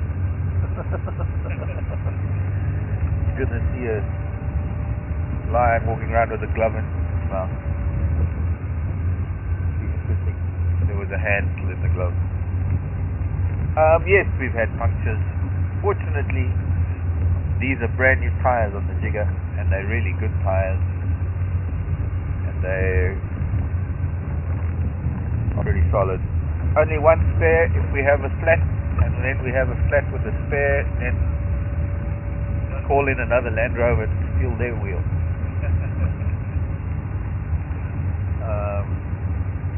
It happened to us a couple of times back in Juma, where we had more than one flat and had to call in one of the vehicles to come and bring me another wheel. Half of the course, Africa. You've got to expect these things happen. Like Gareth went in there, driving down Microdrome.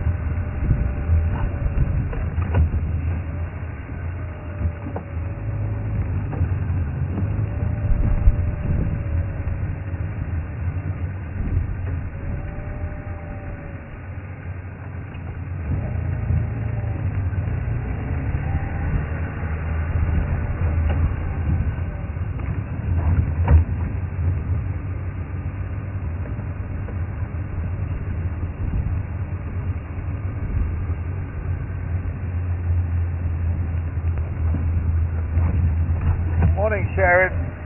Our friend Sharon in Austria. Hi, Sharon. Sharon asking, why is it that one seldom sees hyenas with rabies? I don't know. I haven't the faintest idea. I must look into that. I think, Sharon, didn't you ask the other day if hyenas get rabies? And I need to look into that whole scenario. But I don't know the answer to that. I have to be honest. I'm not too clued up on the veterinary side of things.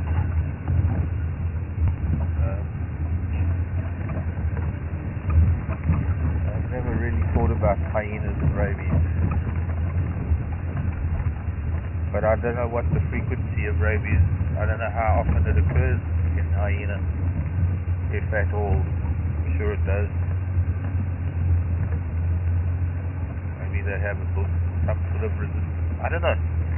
I can't even begin to speculate on that.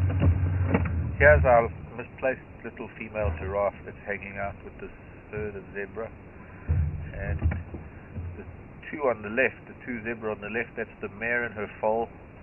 That mare that has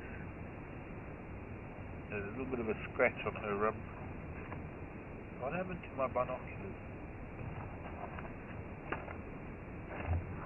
Rather strange.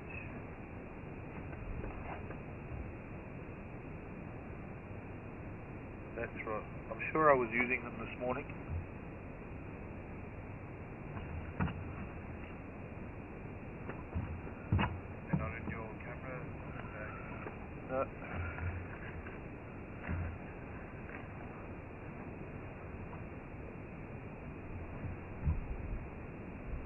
And they can't really fall out from where I put them. Normally they live there.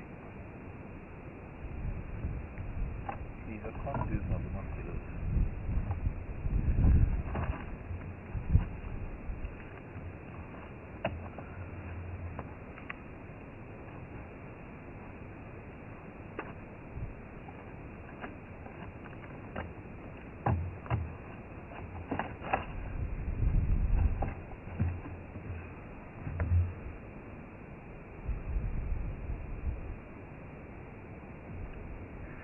Yeah. So I'm sorry, Sharon, I can't answer you. I'm going to have to look into the hyena rabies issue at some point when I get a chance. Okay, this is really upsetting me now. I can't find my binoculars.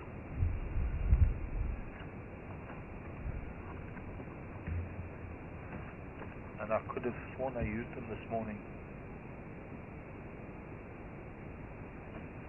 Maybe not. Maybe they fell down next to the door. Oh well. We'll have to wait. Meanwhile, all the animals are gone. You just checked on the seat and all? Yes. It's not on the seat. I have checked.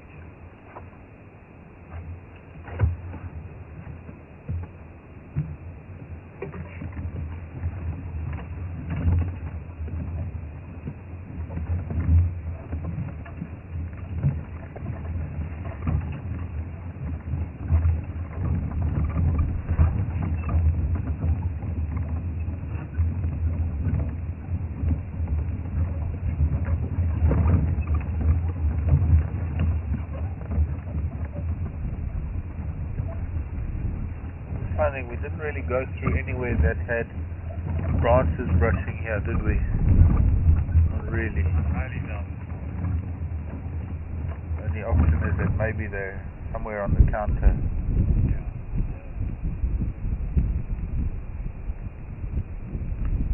Berries are closer now. Yeah.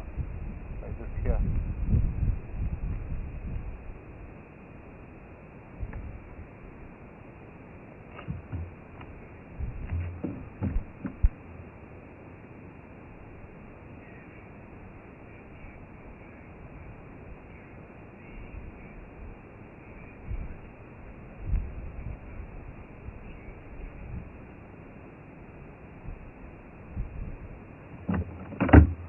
Sorry, staying at where?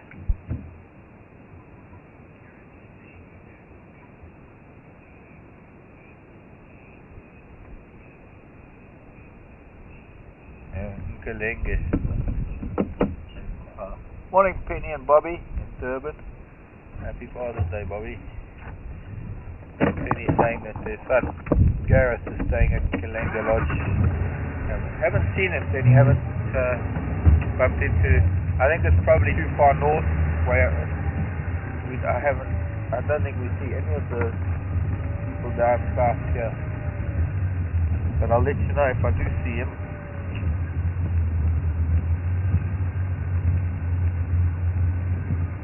Good morning, everybody.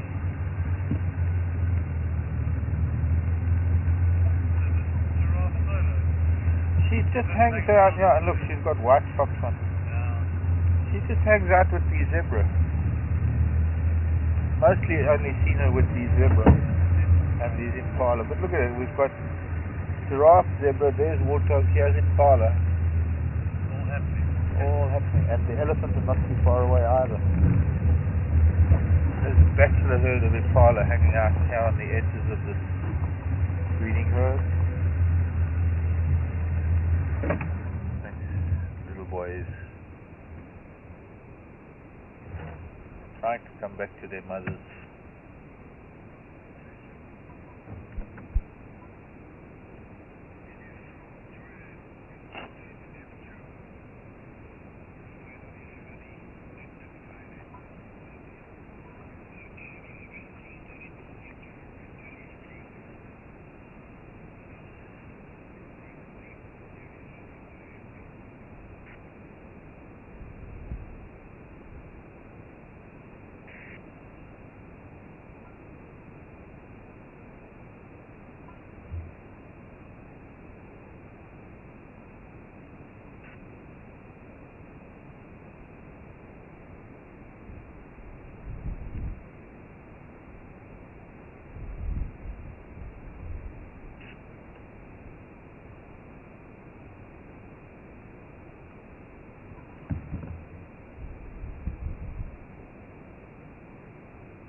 Wow.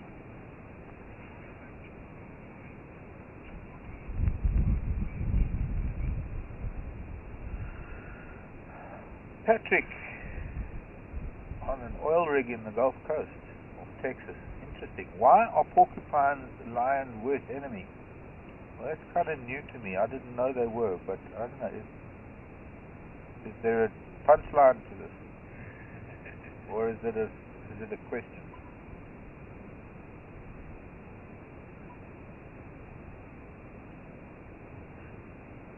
Interesting hearing from an oil rig. Okay. The elephant are probably not even 100 yards from us, just to the east of us. But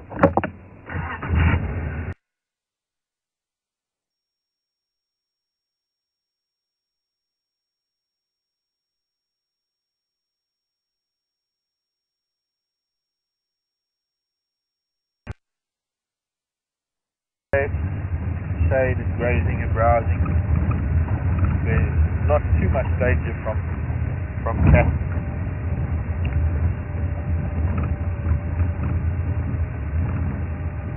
Generally the cats tend to sleep and tend to rest at this time of the day. It's mostly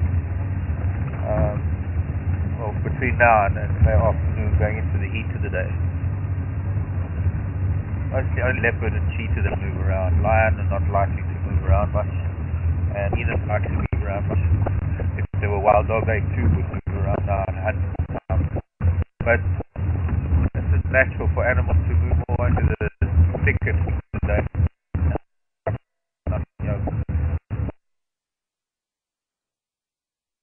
Like this waterhole south of us.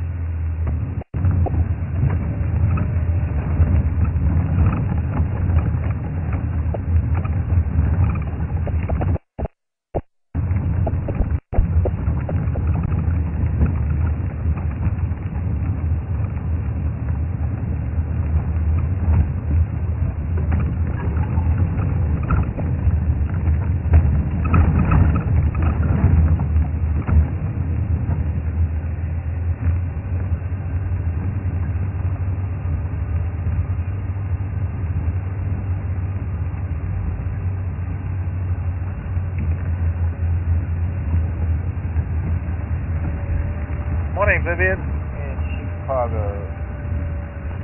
Chicago. Home of the Field Museum, where I have been to visit to see the big T-Rex that there was so much controversy about. Vivian asking about elephant teeth. I'm not too sure what the question is, but with the old set of teeth, both upper and bottom, both upper and lower jaws, naturally they have to be the same sets of teeth that come into use at the same time, because they have to match to be able to create the grinding surface. So it happens together that you get a set of teeth moving from the back of the jaw coming forward in use at any one time, and at the time that one set of teeth is in use, there's a set of teeth that are moving forward in the jaw and breaking up and fragmenting, and sometimes fragments are swallowed, sometimes they're spat out as the tooth breaks up and disintegrates. And I hope that answers your question, Vivian. For those of you who want to know, Laszlo spells his name Laszlo. Laszlo.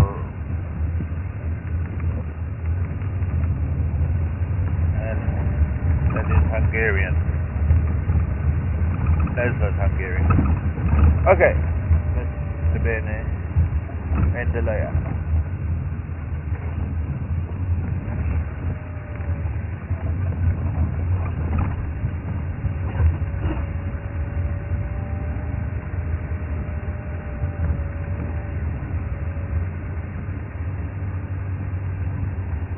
Okay.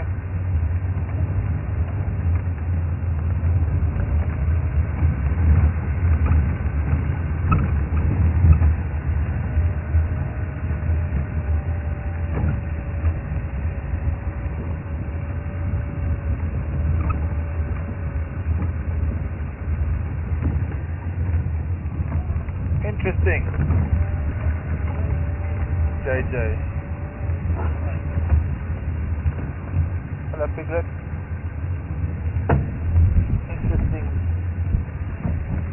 note from JJ. Hello, family of piglets. I haven't seen Warthog decently for a while. Journal for the Academy of Science. I'm not sure if I've got that right, but in a scientific journal, news in to say that hyena, there's that big female, that's the mother on the far right. I shouldn't have pointed. That's the big female on the right. These are all the piglets from different litters. Probably 3 from 2 years ago and 3 from this year season. Hyenas can carry the rabies virus, but they are not affected by it. That's interesting information. Something I didn't know. Glad to know it now. Might help Sharon too. Come, pigs. Come out again. The mother's waiting. Come on. Come on. Oh, yoo-hoo. Another one. Come, little warthog. Okay, don't run after your mother. 1, 2, yeah, so there's 3 larger piglets and 2 smaller piglets. And mom. So she's got her 2 daughters from the previous litter helping her out with the 2 kids from the new litter.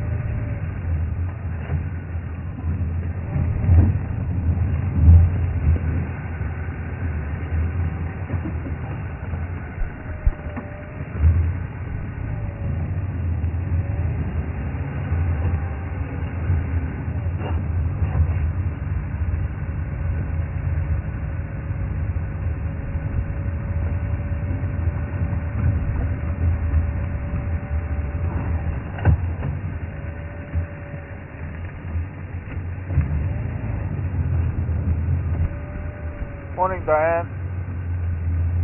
Query about giraffe. Are they a social animal or solitary or in groups? Yes, both. Yes to both. Sometimes they're solitary and sometimes they're in groups. There's no rule about giraffe. They don't have any strict social structures. Bulls don't really have territories. Females you usually find in groups of females with young. And sometimes you find bachelor herds. It's not that unusual to see a giraffe on its own. But perhaps unusual to see a young giraffe on her own like that. Maybe lost her mother. And she's using the zebra and impala and warthog. She's using them to assist her in looking out. If she was on her own alone, she'd be very nervous and she'd have to look out for danger all on her own. So convenient for her to hang out with the other animal because everybody helps each other fencing danger. No, of course they wanted giraffe. In fact, I've seen zebra actively seeking out giraffe and going to them when they do find them because giraffe are known for their incredible eyesight and because their height allows them to see a lot better than animals closer to the ground. So they like each other's company. They're not competing for the same food stuff at all. Giraffe are browsers and they're eating at a certain trophic level in the trees, and the zebra are grazers and that. And even the impala, who are also browsers, they're eating on a different brow level. They're eating much lower browse level than the giraffe. So no competition. If anything, they complement each other. Complementary, not competitive. I don't let Diane into these. Which Diane, if that is?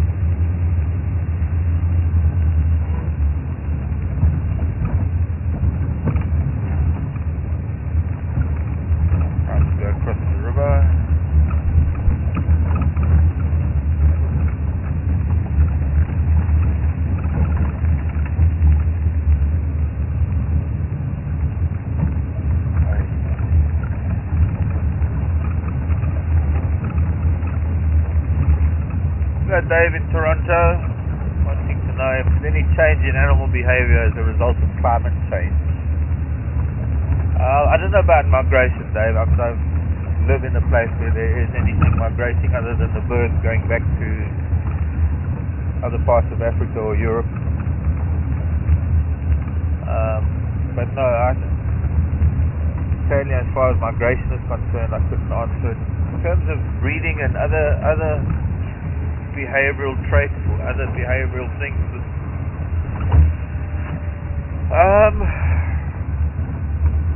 no, not that I can think of. If there are, they're really subtle changes, and I think it's going to be a long time. I don't know. Maybe it's not going to be a long time before we see something happen, some changes in it. I don't know. Something that requires a lot of thought and consideration. I can't really answer that off the top of my head because it's a very broad question, and I've been to different places over my lifetime, and I've never, other than always coming home to the Thornybush areas that I've lived in, I've only ever observed the animals for the period that I lived there, and unless I go back time and time again, I won't really know whether what I'm seeing is different to what it was before, if you know what I mean. In all the places that I've lived, let's take the Okavango Delta for example. I was there for a bit over a year. I hadn't been there before and I haven't been since, so I wouldn't know whether there have been any changes there. You'd have to ask, I suppose I'd have to ask, my brother might know, he goes to the Delta quite a lot, but I'd have to ask people who live there. And that is the way it is. When I was in Salou, I spent many years in Salou, but I would have to go back there from time to time to be able to recognize any changes. But then you see the very essence of nature is change, and whether one can attribute, not the kingfisher, whether one sees change and you can attribute it to climate change, or whether it's just natural adaptation to the environmental changes, or gee, I'm getting tongue-tied here. It's impossible to tell whether what we're seeing is normal evolutionary change or whether it is due to climate change.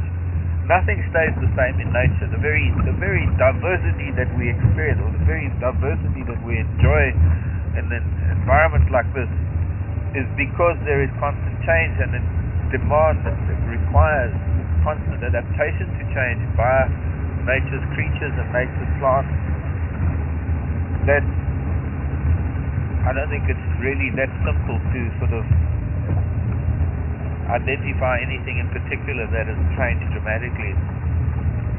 Climate change is something that is supposed to happen. It's been happening for millions and millions of years.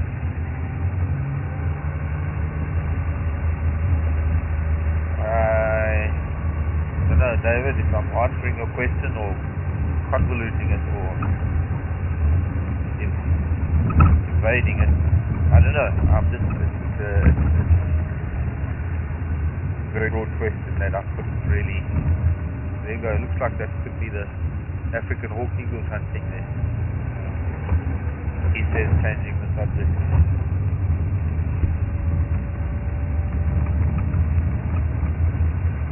Let's go to Almeida Pan.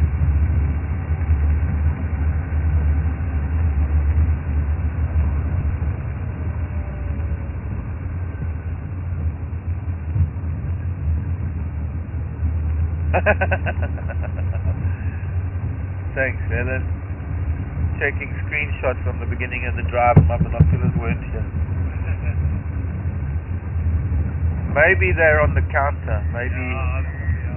Look, it's an African huku. I hope we can get it on camera in that marula tree. Look at the birds here. Can you see it? Oh, slow. That's still too far. It's on that terminalia.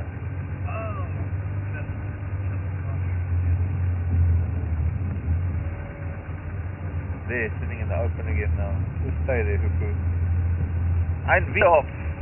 Afrikanische Biederhof.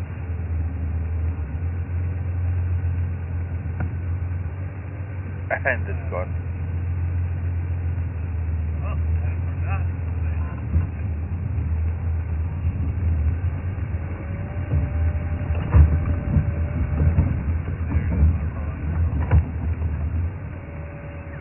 Where is it on the branch? That's there. There. 1 o'clock, 2 o'clock, there's a dove there. Okay, pretty much if you're looking to say 12 o'clock, I reckon that's okay. 1 o'clock. 1 o'clock. A little bit more. 2 o'clock. There it is. On top of that tree. 2 o'clock. And maybe we listen to some of the sound. The Oriole again. I wonder if I just put my fingers like that, no, it can work like binoculars. I just can't focus it.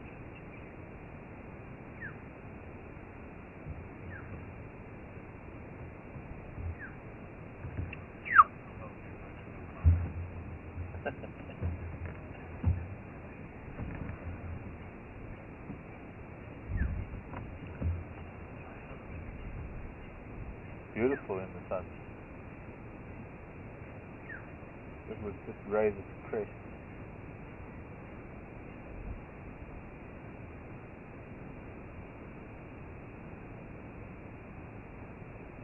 Upupa. Pupa epos. Scientific name. Yeah. That's the right question. Lovely having hundreds of questions today. I'm really proud of you all. All y'all. I do. Yes. Yes.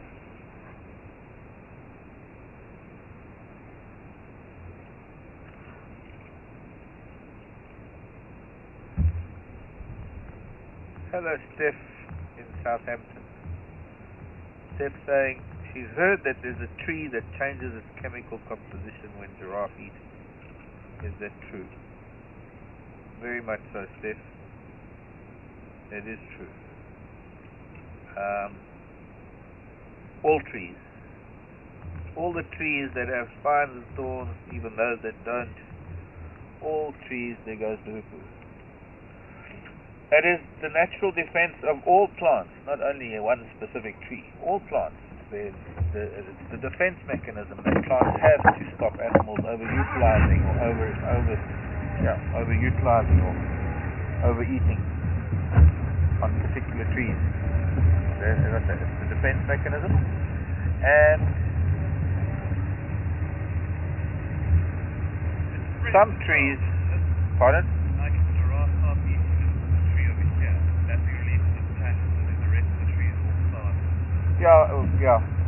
What it is the trees that are utilized by game, not only giraffes, but other animals that eat leaves, the trees that are eaten the most are the ones that tend to have low tannin levels. In other words, they have a higher palatability, they're tastier, the acacias, buffalo thorns, things that have thorns and spines. And the reason why they have thorns and spines is because they've been fed on by animals over millions of years, and the thorns and spines are a physical adaptation, a physical defense that the trees developed over time to adapt to the changes of many, many different animal species feeding on them. But much as I was saying earlier, the whole key to nature is change and adaptation to change and adaptation to change and change, and that's sufficient. That just carries on cycle after cycle after cycle. So when you get a tree like this, well, let's not drive in there, but Acacia nilotica, for example, dented thorn, there are a lot of them here. These are all fed on by giraffe and game. As these trees developed or modified their leaves to form thorns, or modified, like some of them, their branches form spines, the animals had to adapt to those changes, because feeding on them, if they didn't adapt to the changes, they would get hurt. So essentially the animals have developed mouth parts that are somewhat resistant to all the thorns. And because the animals have become somewhat resistant to the thorns and spines of the plants take it a step further. They're then adapting to those changes in the mammals that are feeding on them by developing, or not developing, by increasing the tannin levels of their leaves. Now, if we look at some of the leaves and some of the trees around us that don't have thorns and spines, we can assume, and we can rightly assume, that they are very high in tannin to begin with, which is why animals don't feed on them, which is why they don't need to develop thorns and spines, like the jackalberry bush willow, the silver cluster leaf terminalias, the gardenia, well, I suppose gardenias have got a bit of a spine. So those trees already have high tannin levels. So what happens to trees like this over here, this being an acacia thorn, when an animal starts browsing on the leaves and pulling at the leaves and stressing the tree, and it's not only this species, it's all species of trees that are browsed on by game, their roots start producing tannin, and those tannin levels of, well, the roots infuse the leaves with tannin. The plant itself, I suppose, comes through the bark into the leaves, and it makes the leaves very, very bitter, and so it'll force the animal to move on, because what's happening is that these thorns are not forcing the animal to move on anymore. What they are doing is they're giving a fair amount of protection to the center of the tree for things like giraffe and other browsers.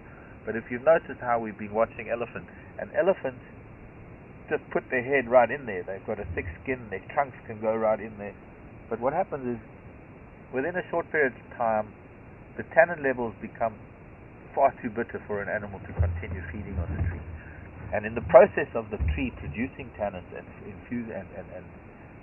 getting the tannin into the leaves, byproduct is a gas that is given off, byproduct of, I suppose, kind of a chemical reaction, as it were.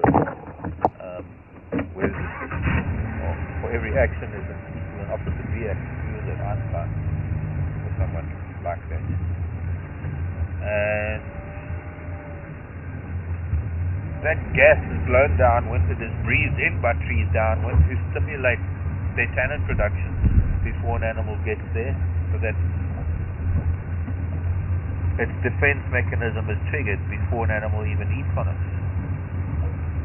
Which doesn't really concern the animal very much, because when you are browsing, when you are an animal feeding on trees, you don't really want to be moving with your own scent into the wind.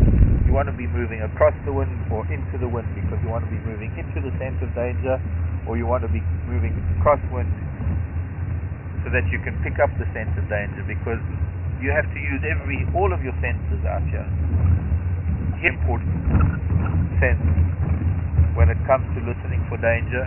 Smell is another one. Sight is only sort of, hopefully you're going to hear something or smell something before you're going to see something that wants to come and eat you.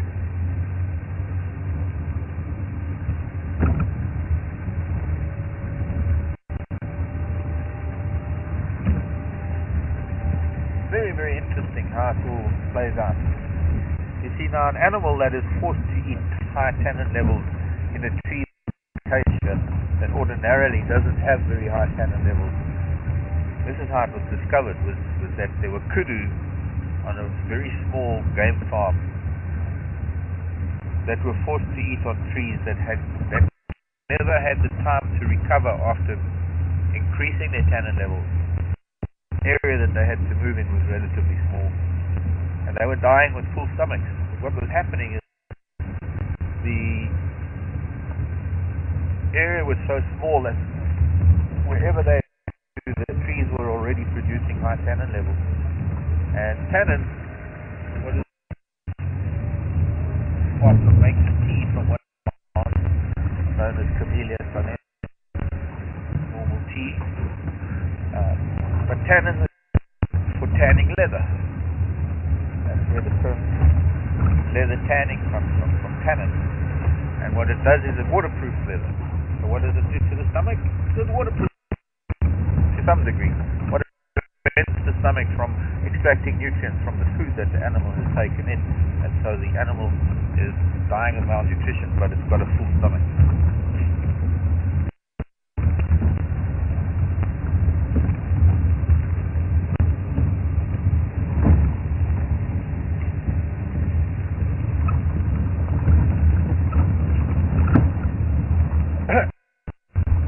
that answers that one.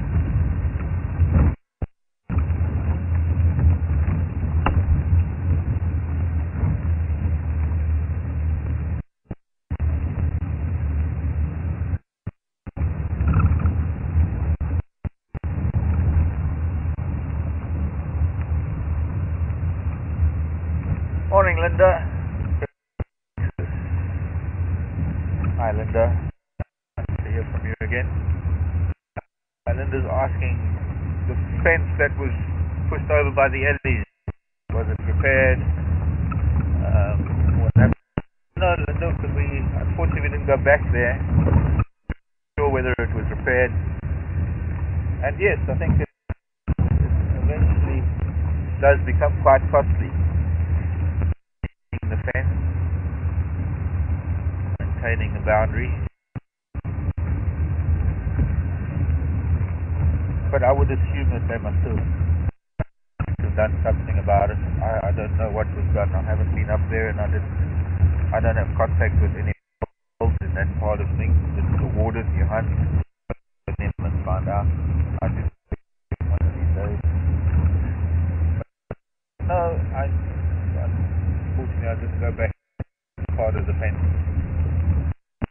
Back there yet.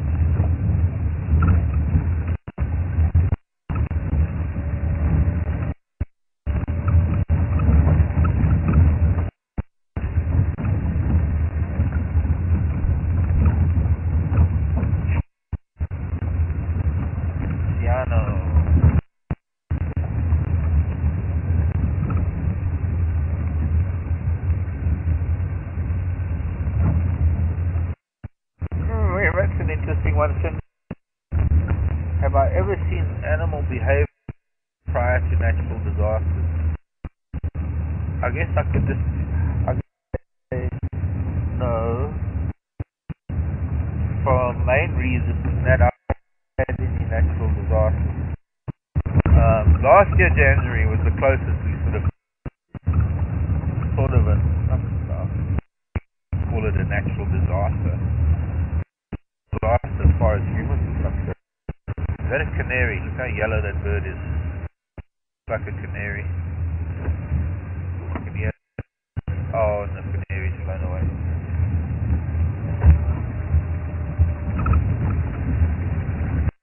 Natural disaster. I mean, I'm sure there must have been 2 deaths. 2 years worth of rain in 18 hours. It was deluge.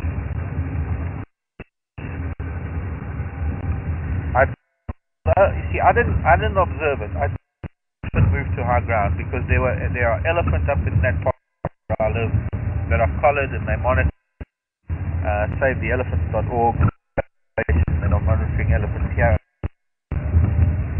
And then elephants and other animals move to higher ground. But for me personally, I notice ants and frogs, and I do not creatures prior to heavy rain, but I didn't notice anything that unusual prior to that. When I'm at home, I don't drive around a lot. It costs a lot of money driving around. I sometimes do drives along the main road in the reserve for the smooth. I need to charge up my Land Rover, charge up my laptop. Nowadays got to get a new battery. I don't even do that. I don't drive anymore because I don't need to charge it. Work it without electricity. But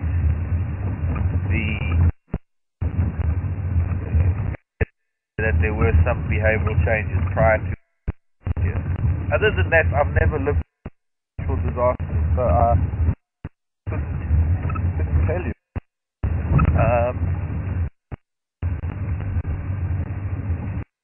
Where I was when that tsunami hit Kenya,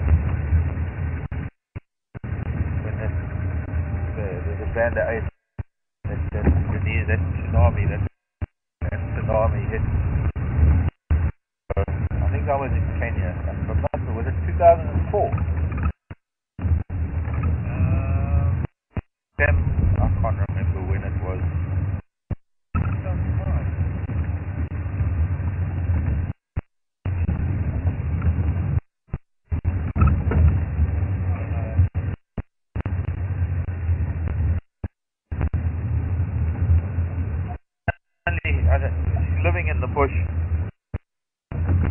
find out about things after the natural disasters that certain easier. The elephants, animals move to high ground. But that way were effective that way. There were even people there were, and on the Kenyan coast, that wave would coast throughout the Indian Ocean in Africa.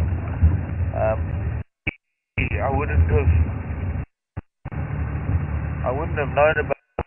Well, I didn't know about it until after it happened. So I don't know if I would have put two and two together. Other than that, we don't see natural disasters here. Biggest natural human being messing up is killing rhinos. We're killing rhinos. That's a natural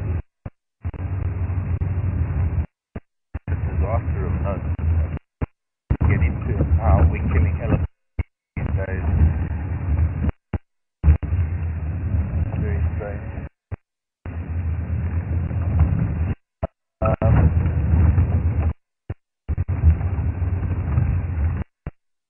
Is it both picture and sound?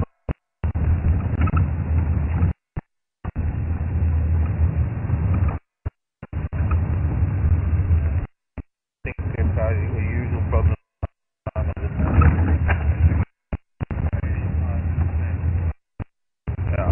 Yeah, it's like that's 9 o'clock because the audio gets.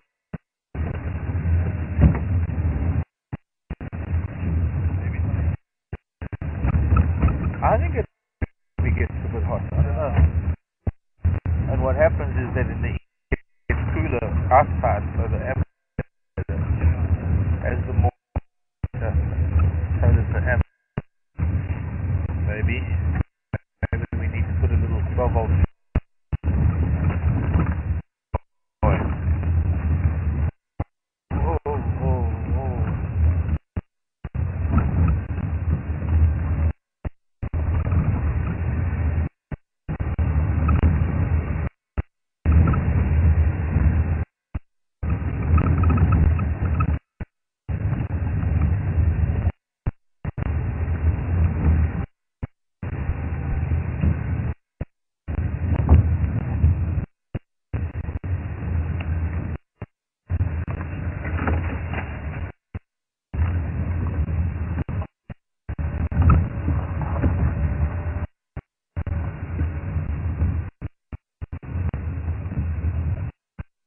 Nadev in Joburg.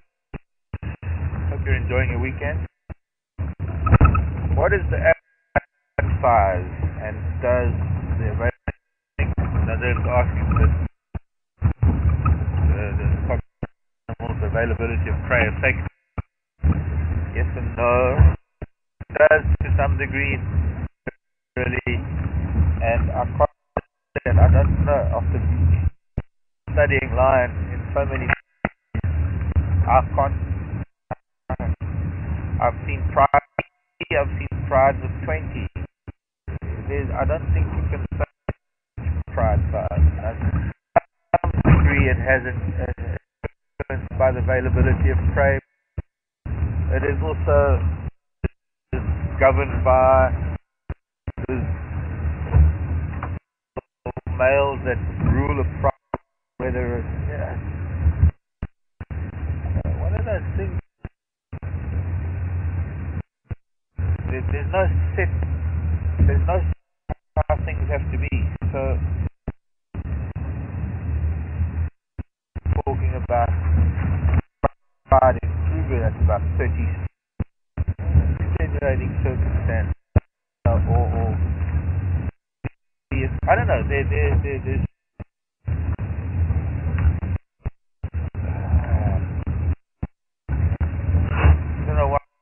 answer some of your questions this morning. It's just that to a large extent I can't articulate things. Well, I'm trying to talk without sense because to changes in the availability of prey species, there are so many influencing factors that govern these things that are constantly changing. So it's not really something that I would like to say with any conviction that the average pride of a lion is 10. I can't say that because I'd be lying. Any number I gave you, I would be lying because I don't think you could draw an average. I don't think you could. You can't make a statement like that. I've known prides that are maybe 18 strong, but they never see 18 lions in one place. You might see 10 and 4 and 4, what we call splinter groups or splinter prides. Lions raising their cubs from the pride, away from the pride. Those cubs to become nomadic because the pride is too big and can't individuals. Because a pride ultimately can never get so big that it feeds them.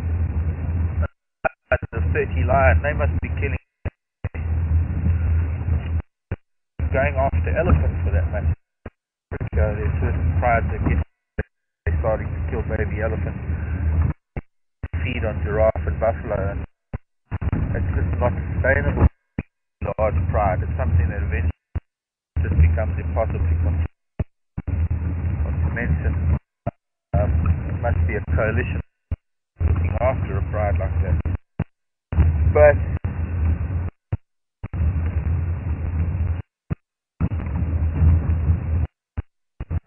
the availability of pride will dictate how territory is rather than how many in that territory. You see, there are so many other influencing the survival rate of the cubs that all rate, whether you want to call it the survival rate. We're looking at in some cases you have a higher amongst offspring, so no matter how much their cubs are not surviving. The other influences are the presence and density of predators, whether it's lion, hyena play a very big role in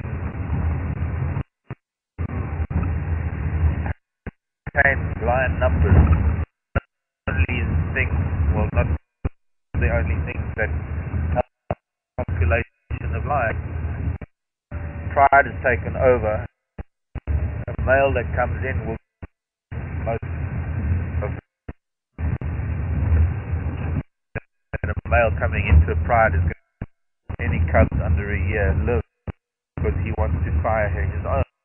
There are other reasons for that too that go in terms of cubs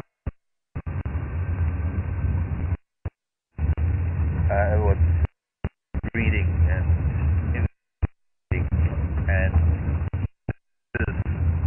growing up in the family, but also the genetic thing that if a lion takes over and their young cubs got stronger genes and it's better for cubs than to sire the cubs to a weaker male. Strong until it loses its cells, and then who knows, the cell might not be able to sustain. There's so much of this because it's a dry thing. It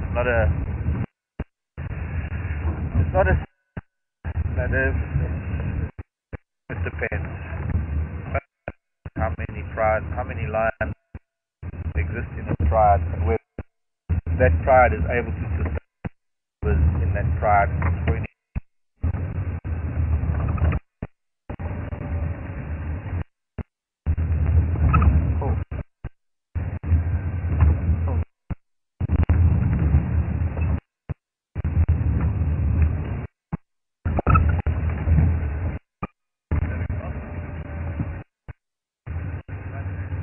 Oh, they're flying. Yeah, one of the little raptors. Looks like it could be a little shikra. Quite a small one.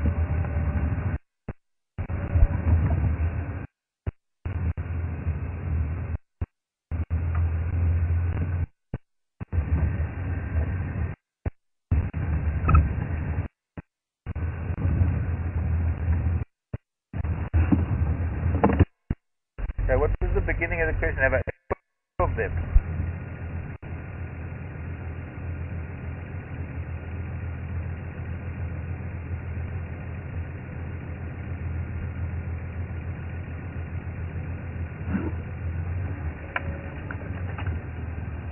Yeah, no, I've got that. What I was saying is, did he ask if I've ever seen a group of them or just a single one? I'm not too sure. Alright, never mind. Marco Costa. Oh, I see. Alright, I got it, thanks. They're called Baobab, B-A-O-B, in Tanzania.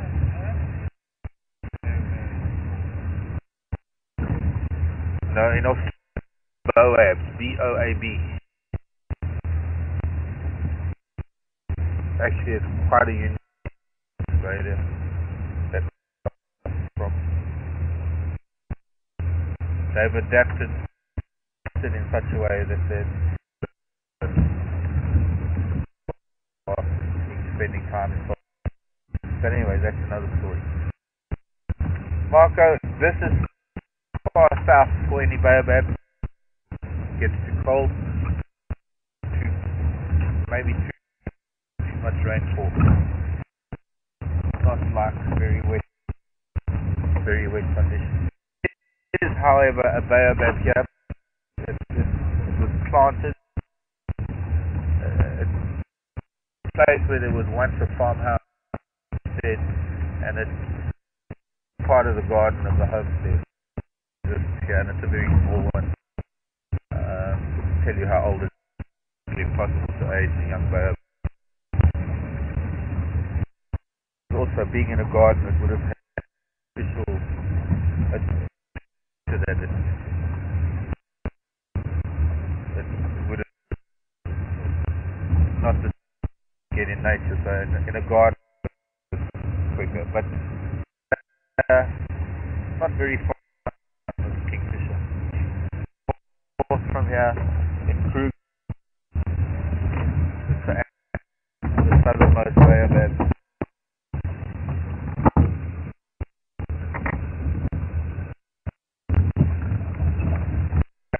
Are very cool trees, and the more you go, the more. And I've never seen so many baobabs as I've seen in southern Tanzania. Well, I suppose even up here, when I was living up in northern Tanzania, there were a lot of baobabs up there. The best, I think, that I've seen are the baobab walk in Ruaha National Park, east or rather south. Yeah. The Selous, Tanzania has some magnificent, but there aren't any of the Ruaha. Ruaha is something really amazing.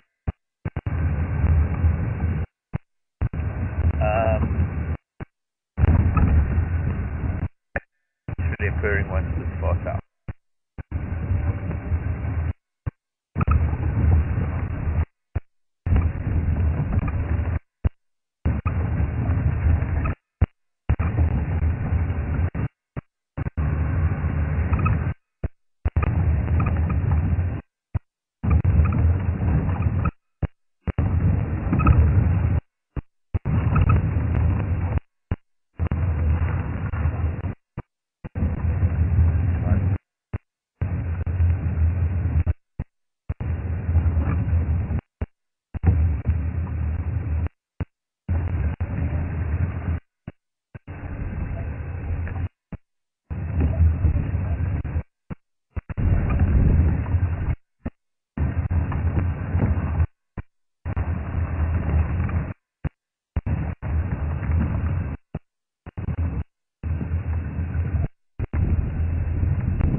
there's somewhere south of the river at the moment.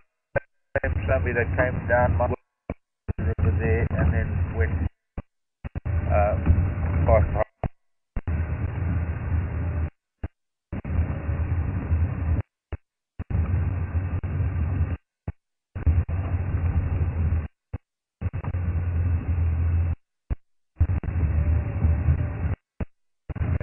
this somebody that's the river, they're still in that a little bit northeast of the gate.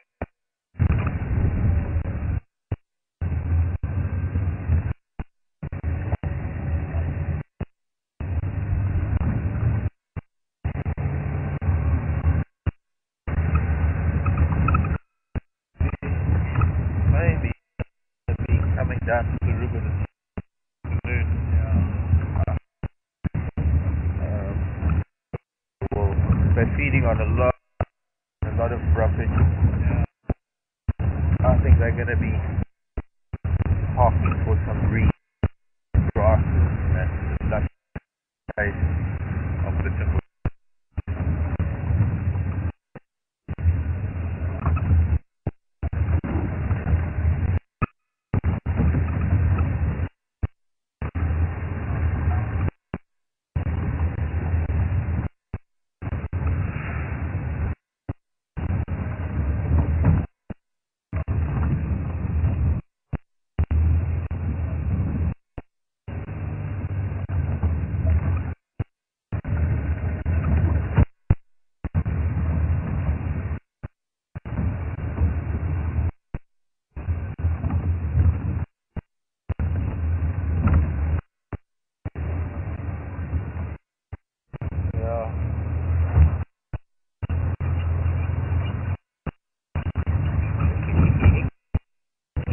Why are you squeaking?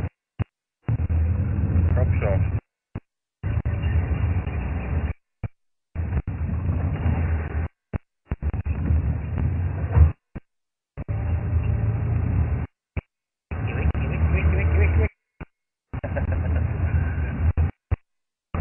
Maybe a little.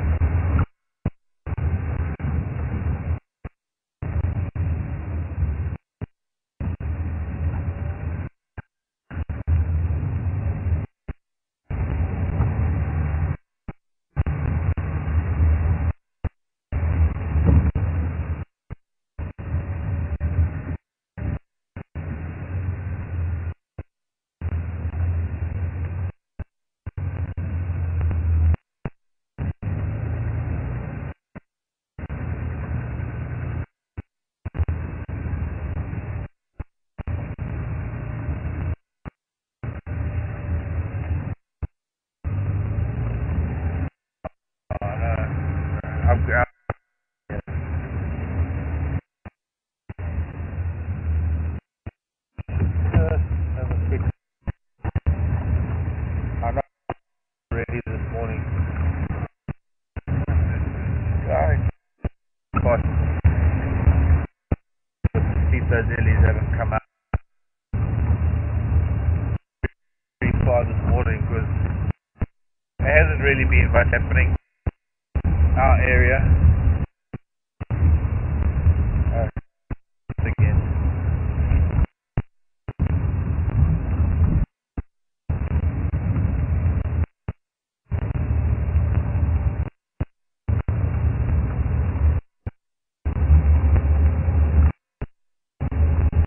Yeah, I think so. Not Garrett. Maybe. Well, it's sort of Lord.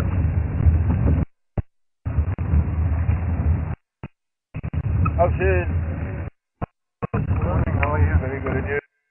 Good morning, all. Having a good morning.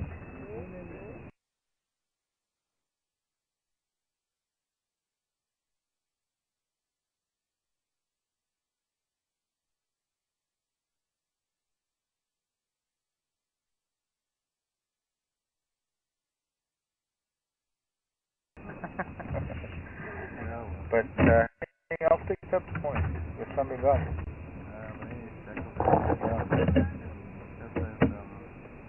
We're 4 yeah. Yeah, they're everywhere. Come around the corner, a couple of dogger boys. Yeah. Well, have a lovely day. Thanks, you too. Bye.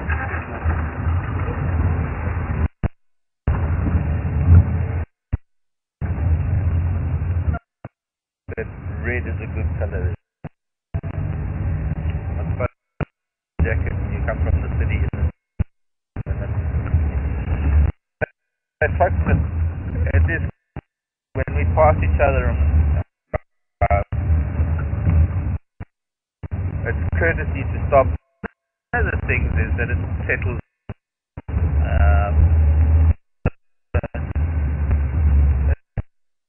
Courteous. Well, Flores is just here with the Ellies are. He's also been three of us have been trying to come out of the bushes, out of that area. Maybe just want to stay there in that thick bush blowing. I don't think maybe they just want to stay there because there's really a lot of roundy teak and all that to eat.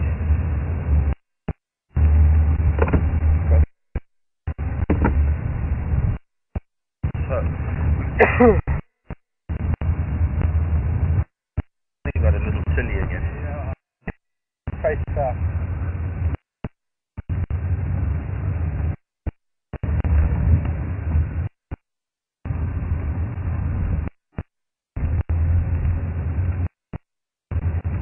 Somebody just way up in the north on the different northern part of Thornybush. So far north, it's not even on my map. North is a separate map. It's its own map somewhere. Map. Miles and miles away, there were two that killed the big impala ram. Were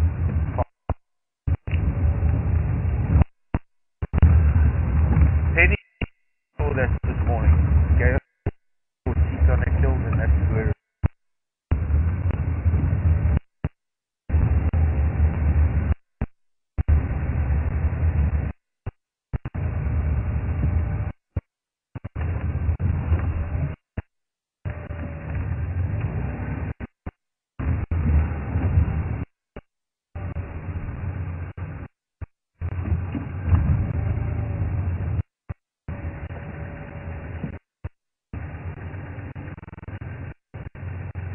Not an animal in there, is it?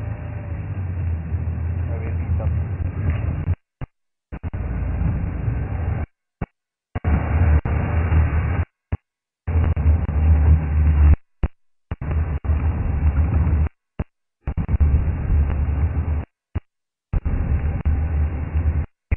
Even the wildebeest are lying down now.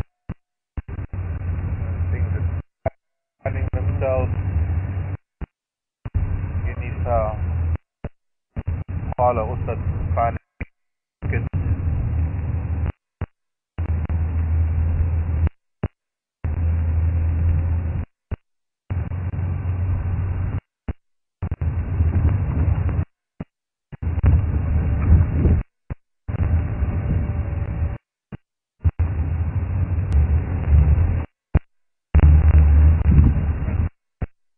Yeah.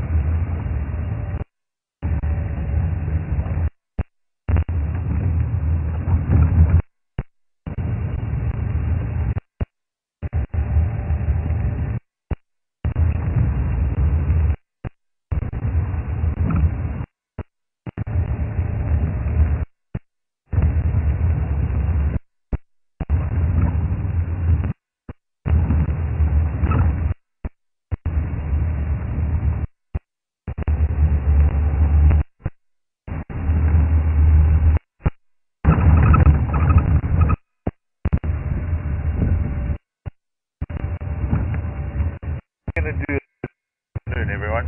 This will be, some of you had a nap.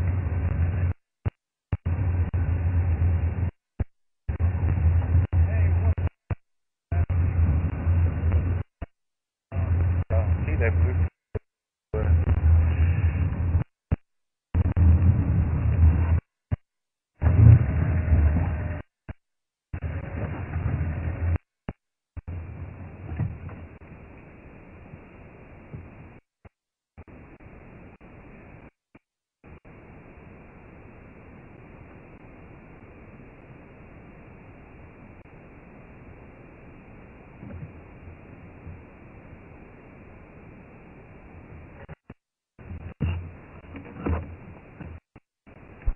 Leslie, no outstanding questions. Didn't want to leave any questions hanging.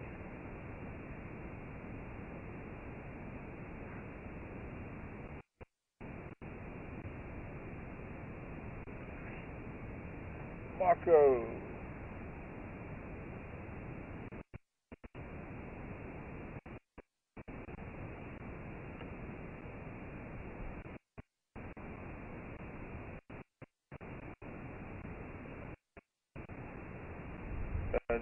A question from Marco, wanting to know if there are any edibles on the drive. Yes, there are, Marco. Honestly, not fruiting at this time of the number of edible fruits. Actually, the guaris, the Natal guari is fruiting at the moment. They're edible, not very, a little bit dry, taste in the mouth. Number of fruits. At the moment, they're just fruiting. Oh, yeah. They're gone now. They're gone now. Heard me talking again. No. Little spotted cloud. Marulas, jackalberries, falcons, raisin bush, brandy bush, num num, or also known as the whitethorn. Gosh, there are a lot of different that we could eat when they are fruiting, and maybe we'll see some as we move along the next few days. I don't know if there's anything really fruiting much at the moment other than the jackalberries and some of the guari. None of the raisin bush, but there's also not really that much raisin bush here. Anyway, had a really wonderful morning. I mean, very quickly because we've been talking a lot, asking a lot of questions or answering a lot. I'm really grateful to sending in questions. We'll be back at 3 o'clock Central African time.